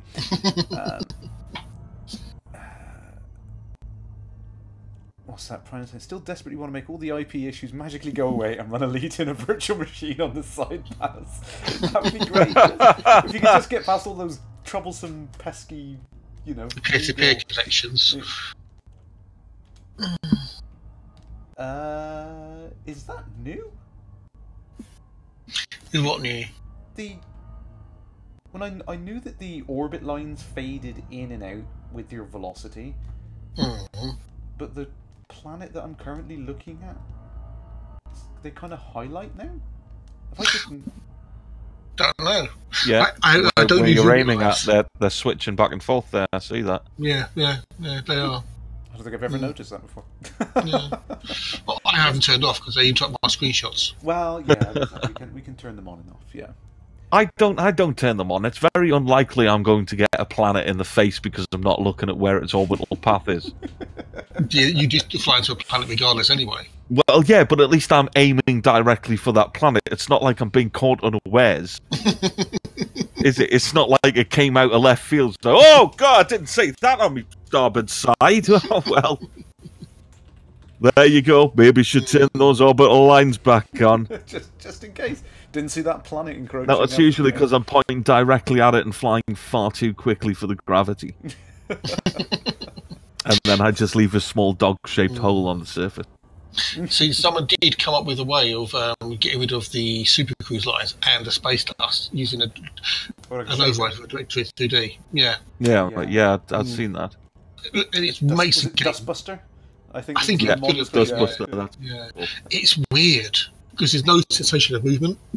And that but I liked it. Yeah, it's a personal preference thing. I think that goes back to what I was saying right at the start. This idea of people have got different ideas in their head of how it should be. That's great that everyone's unique and have their own interpretation of it. That's fantastic. But Frontier kind of very early on they looked at the pros and cons. They wanted to give that sensation of movement somehow. Yeah. That was a logical, easy way of doing it, giving it that impression. If you go right back to Frontier on the Amiga, there was a checkbox to turn the space dust on. It was there because it was one of those things. It was like, do you want it or don't you want it? Yeah. Back then, it was more of a, do you want to save a couple of frames per second by turning off the pixels that are flying past your screen? Yes. Now it's more of an aesthetic. It's just something which kind of, like I said, gives that sensation of. But it's worth trying it just to see the experience of it. Yeah. It's weird. It's bizarre. When you first do it, it's just odd. Really strange, yeah. But the more you play the game, for me at least, I got used to it. And I found it better without having that distraction on it. But it's just made it different. It was nice. I like my space dust. I like the space dust. It's nice. I like my simple pleasures. Give me a bit of space dust. Make us feel like I'm moving. There we go. That'll do. I don't care if it's accurate and it ruins people's immersion. I don't. Book it.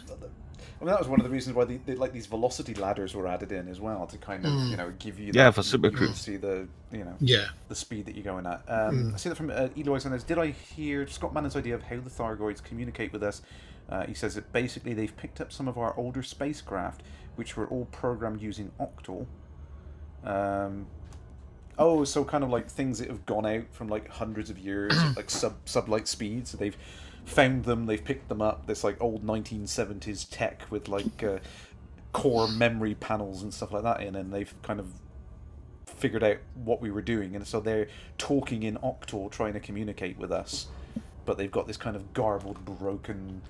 Did we send ships out with Octal coding?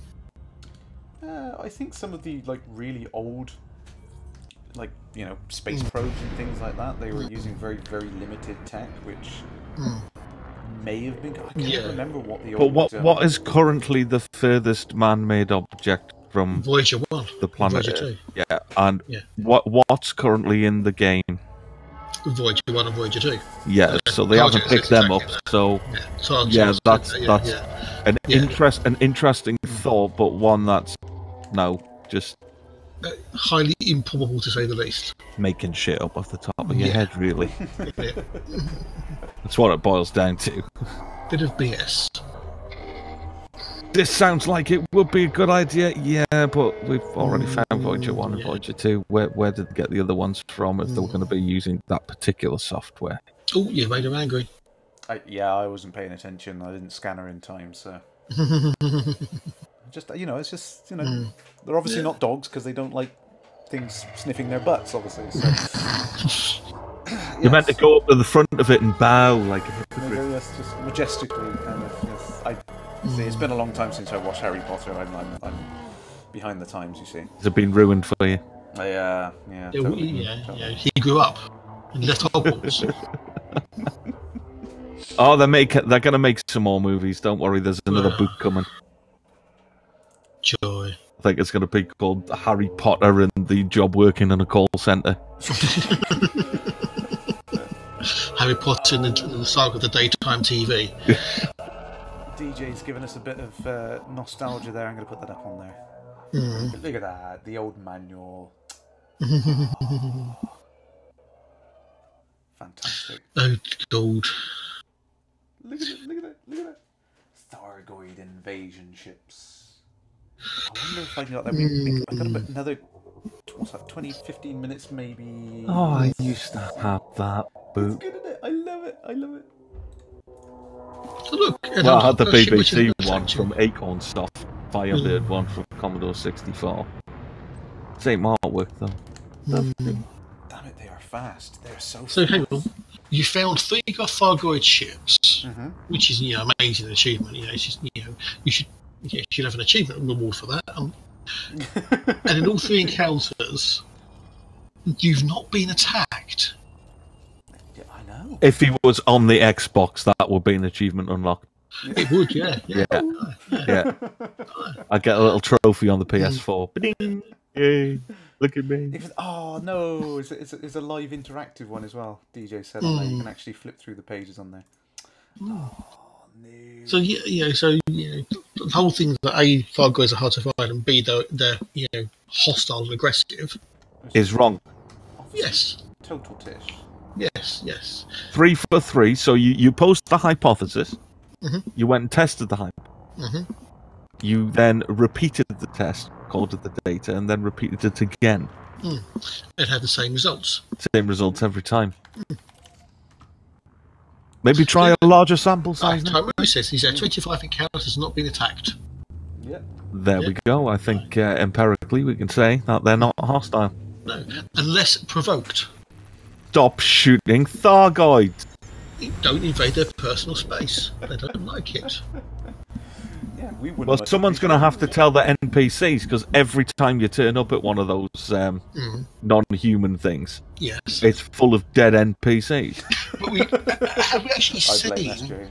Have we actually seen the Thargoids? Are you going to say it's not the Thargoids that's attacking them? Are you really going to make that leap? Have we seen it? We haven't seen it happen. I think that's the key thing. Is you can see that something has gone down. You can see that it's quite obviously Thargoid style damage, which is true, but you don't know who instigated it.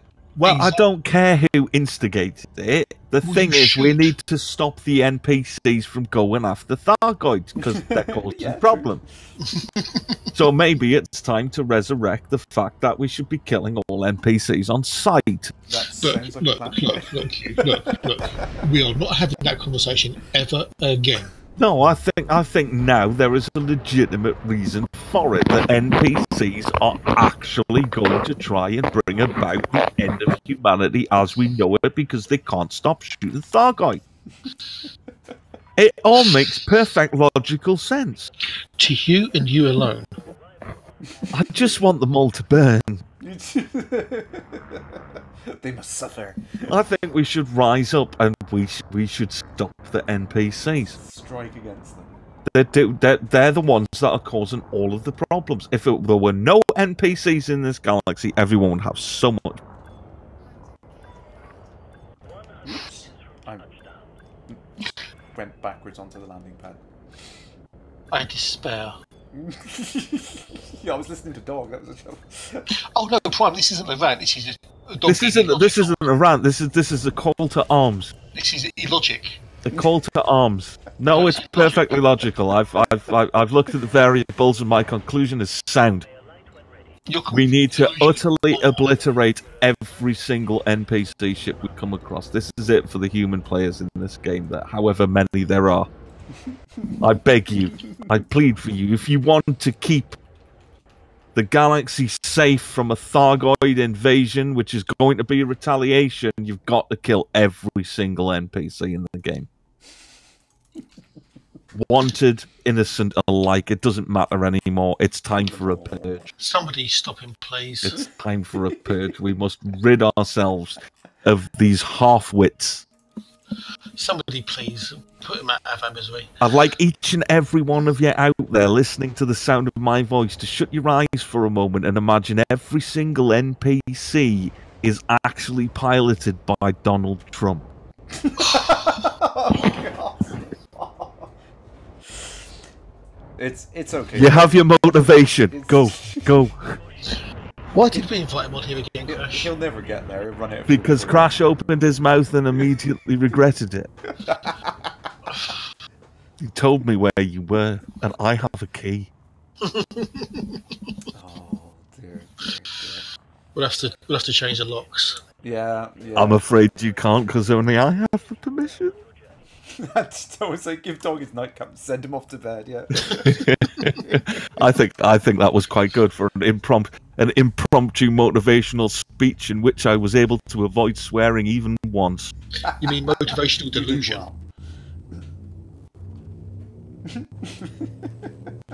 Nobody ignore what the dog says. He's not well. Don't. He's overworked. Yeah. This is not the exhaustion. You know, okay, the exhaustion is not that. That's what you've certainly been under bacon. No, I haven't. I've had some fabulous bacon. Fabulous bacon. Really? Oh yes, some really nice, tasty bacon. Back bacon? Oh yes, green as well. Ooh, I find green's got more of a salty taste to it rather than the smoked. Yeah, I'm not overly into my smoked bacons. I do like a smoky bacon, only under certain circumstances, though. I prefer smoked over greenback.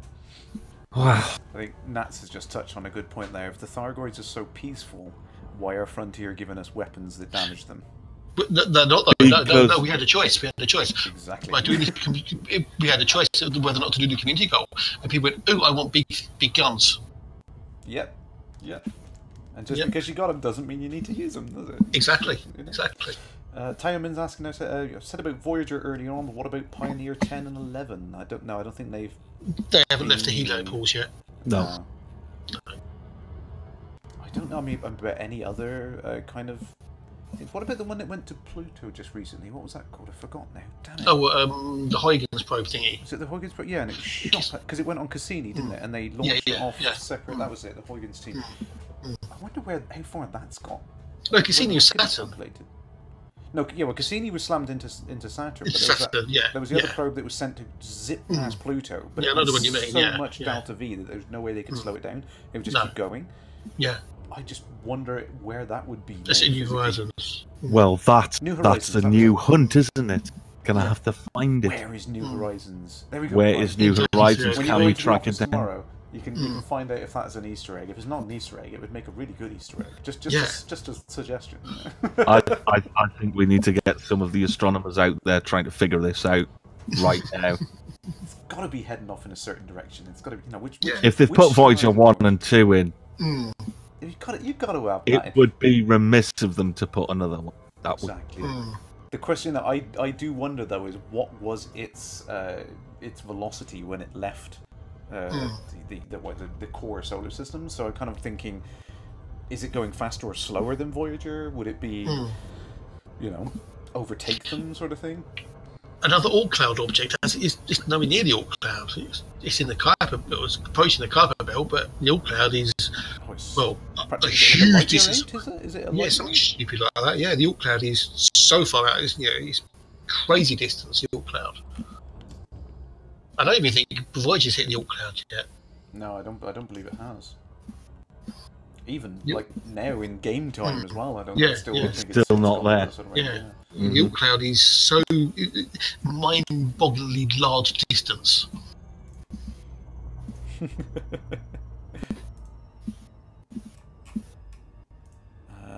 Where is this center? I'm in the right spot. Are you looking for this down? I'm looking for the scout. Yeah, I got it. I just one of the last 10 minutes. I haven't seen that. I really want to have a chance to log back into the game. Spoiler alert, is it? I gotta. No. Do it. Just go. Kuiper belt in 2019. That's it. Yeah. How long would it take to get for one of those objects to hit the Oort? Oh, it would be like a century or 3 or 4. Yeah, forever. A long time. I think you mean the Kuiper belt, Stephen, not the Oort cloud. They're two different entities. The Kuiper belt and the Oort cloud. Different regions. One of them considerably further than the other. I do wonder. It's like kind of the. There's a lot of humans try to always put like boundaries and classify things into nice, neat boxes, don't they? But I do wonder how much of it is just fuzzy edges. Like the solar system doesn't end distinctly like that. It just kind of fades and blends into like Alpha Centauri and stuff like that as you move over. It's like how much of that is. Because at the edge of what they so far believe is there's like magnetic bubbles at the edge of the solar system as well. Yeah, kind of like regions where the solar wind no longer has that outward force because it's so far away, and it just kind of so that's the boundary of that particular thing. And that's it. Because even though Voyager 1 has left the heliopause, it's still within our solar system. It hasn't left the solar system yet, which is crazy. It's actually it's classed as being in interstellar space, but it's still within our solar system. And it's almost like every year they realise that the solar system is bigger than they thought it was. And they keep pushing the boundaries of the solar system out another, half an AU or something, whatever. And it's just it's weird. It's just crazy. You just can't comprehend the sheer scale of it, and the fact that it's so just sparse as well. There's just nothing there. There's no real matter. Yet it's considered to be this boundary, this region of a particular Well, there's that hypothesis that you've got the quantum particles that are popping them out of existence, creating matter as they do so. Oh, you mean like on like Hawking radiation on the boundary of a black hole and that kind of thing? Yeah. Things just minuscule amounts of matter that pop into existence through quantum mechanics, and it's bizarre.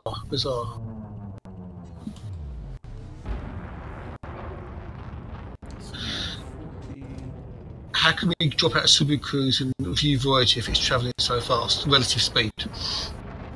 Yeah, that's one of the really confusing things about like Super Cruise and sublight speeds in the game. Also, a lot of people don't realise is it. It's a game. Well, yeah, it's a game. Yeah, it's true. Yes, it's a video game. If you think too hard about it, it all falls apart. You don't even have to think that hard, really. You have to do something a little something that we've been expecting, throughout history. Whenever we told stories around the campfire and things like that, the suspension of disbelief. Yes. Yes. I was going to go through the whole history of it there and then reveal the suspension of disbelief, but you just ruined that, Toad. You're welcome. You just completely. I was about to edge me. Too long, didn't wait. Yeah. Oh, I think I found This is why you never get the plots and the lore in RPG games. I'm just saying. You have all those opportunities to flick through those books and get a sense of world that you're inside, that people took time to create. What do? Nah, too boring. Skip it. Jump to the appendix. Skip it. Roll a d20. That's next. You're the worst type of gamer. What? The one that likes to play games and have fun? Oh God, you got it so wrong.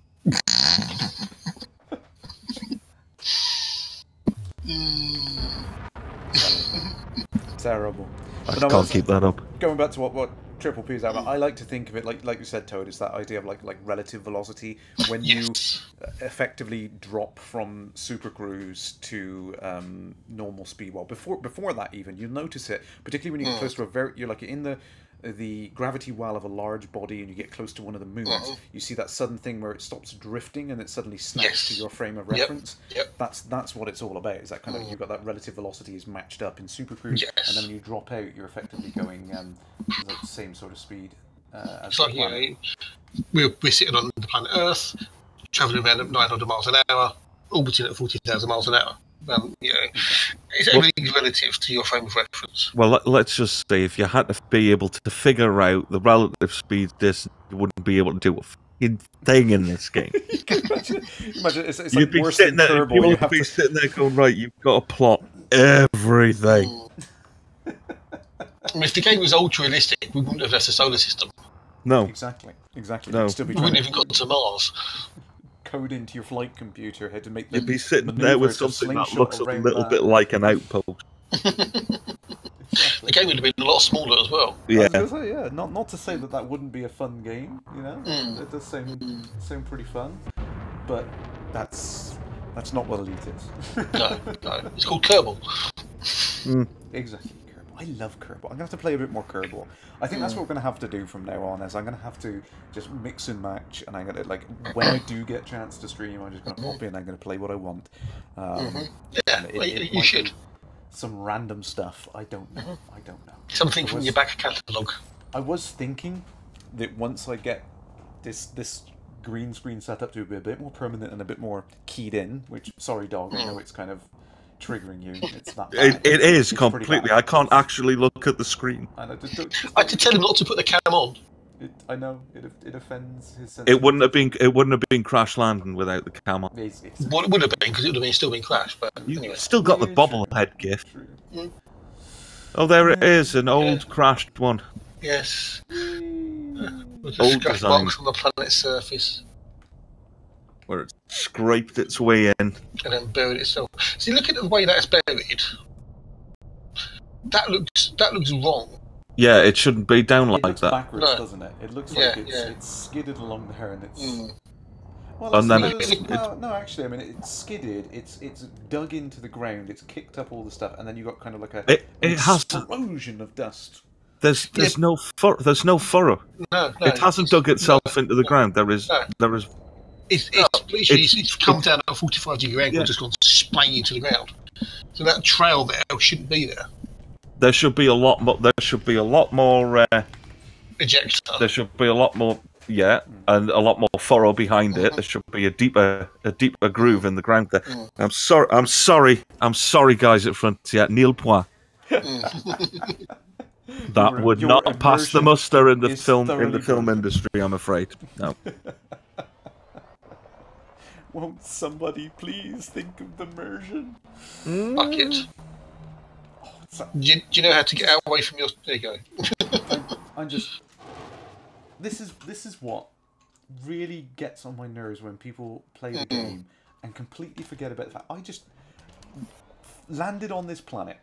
I just got out of my spaceship. I just come out and there's a mountain range in front of me with a gas giant and a ring system. It just looks smegging awesome. I'm sorry. It does. If you can't see how cool that looks, it's something wrong with you. But Crash is one very important thing you're neglecting here. What's that? It's beige. It's beige. The beige factor. He said the B word. That's it. He said the B word. How could you? That's a horrible thing to do, Todd. Horrible thing to do.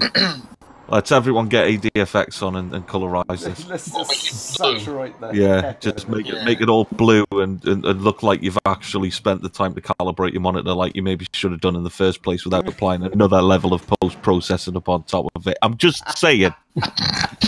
It's almost like you know what you're talking about or something. It is. It's quite, you know, I can't do my job without a properly calibrated monitor, and it makes my video games look lovely. It's amazing what happens when you have a monitor that's calibrated correctly. You know. I know, when you just use the tools that are presented to you for the greatest of ease instead of applying yet another bit of processing on top and just. It's not as if you could go onto Google and say how to color calibrate my monitor. Yeah, hey, it gives you a really handy guide in Windows 10 as you go through it to get the balances nice, and it's not hard to get yourself a nice subticolor bar. And stick that up on as a background on your screen and help you use that. I think the NVIDIA control panel actually has a colour chart built into the control panel. I wouldn't be surprised at all. In fact, every now and again I've used the Panavision chip chart, so the colour's nice. Yeah. Yeah. Just saying, you know. just you know. Just floating that out there. How'd you get the game to look so good? I balanced my monitor. There you go. The right way. Mr. Junks, this is a old school crashed Thargoid scout ship. Crash, can you drive into the furrow behind it, or what should be the furrow behind it? Yeah, I was just investigating. Yeah, I'd like to take a look and see if there is any actual depth to the groove, or if it's just piled up rock. Oh yeah, Professor. Yeah, Professor Palin is on Twitter and he's following people. Is he? Not following me. Well, maybe he hasn't got around to you yet. He's followed me. Crash. Look, like doing little rolls around. Is I'm getting this lagged, really. But I had to get off the top somehow, didn't I? Get off the top. You just jumped past your own ship. You just jumped past your own ship. See, that ship wouldn't have left that trail of devastation behind it if it's crashed like that. No, there would be a deeper groove in the ground. Yep. The stuff definitely the stuff on the front would have piled up to push it down at an angle. That actually would have happened. It could get to that angle going along like that, but it would have to dig a deep groove into the material of the planet. Because that would be actually the break in action, and then this stuff behind should be a bit of a canyon, really, with some debris in it. There should be a channel. Yeah, just saying, guys. Pedants. Case in point. Are you now going to shoot the dead ship? I just trying to steal the bits on the top. To do what? I don't know. That's like trying to communicate with a gerbil by hitting it with a hammer. A sentient gerbil. Maybe. Not a sapient one, obviously, because that's not the same thing. No, I was not saying. No. But I mean, going back to what I said, I mean, this is, again, like I said, so much time and effort goes into making things like this, and then people like you come along. Yeah, no, I felt like being a living forum post. I think that looks well cool. That does. It does. It looks really cool. But if I was going to be a pedantic douchebag on the forum or on Reddit or anywhere, basically on the internet, probably Facebook as well, because that's where all the normie idiots hang out. I would have written and done a complete treatise with screen captures and would it be the reference material. Yeah, it would be a 6,000-word essay on why the way that has crashed. With no grammar or anything. Oh no, there'd be grammar, but it would be incorrectly applied. Right. And the punctuation would be off the charts. And odd paragraphing. Yeah, you'd never have seen so many commas in your life. Misplaced capitals? Yes. Yes. Yeah, and instead of hyphenating, camel casing. Camel casing. Yeah. Would there be an overabundance of exclamation marks? Yes, at least 5 at each point. So that would be a sure sign of a diseased mind then? Definitely. Yeah. Rotten to the core. I mean, the central nervous system would be just running on autopilot, basically, at this point. Well, there's no higher brain function going on there. I think the moral of the story is keep your expectations in check, isn't it? Yes, yeah. Remember, it's a video game. Exactly. Yes. Have fun, enjoy it. Don't fly How off the handle. Dare you tell people to have fun and enjoy a video game? Don't you understand what the games represent? What? Elite is life, man. Yeah. A way to escape reality temporarily and put yourself into a fantasy world. Some people can But do it's that. got to be perfect. Some people can suspend their disbelief. Going right back to what you said at the start, Toad, it's imagination is required on the system requirements. There we go. Some imagination is required. Some imagination is required. Exactly. Yeah. Well, I'd like to say thank you very much to you two for popping into the chat. Always a pleasure, matey. And It was nice to join us as a No, surprise. Saturday's cold soon. Yeah. Thank you to everyone. It was lovely to see you tonight. I know it was impromptu. I know it was. I'm going to try and stream as many times as I can, but Friday nights are just. I don't know what's going to happen anymore. But anyway. But thank you very much for coming along. And until next time, see you in the void, Commandos.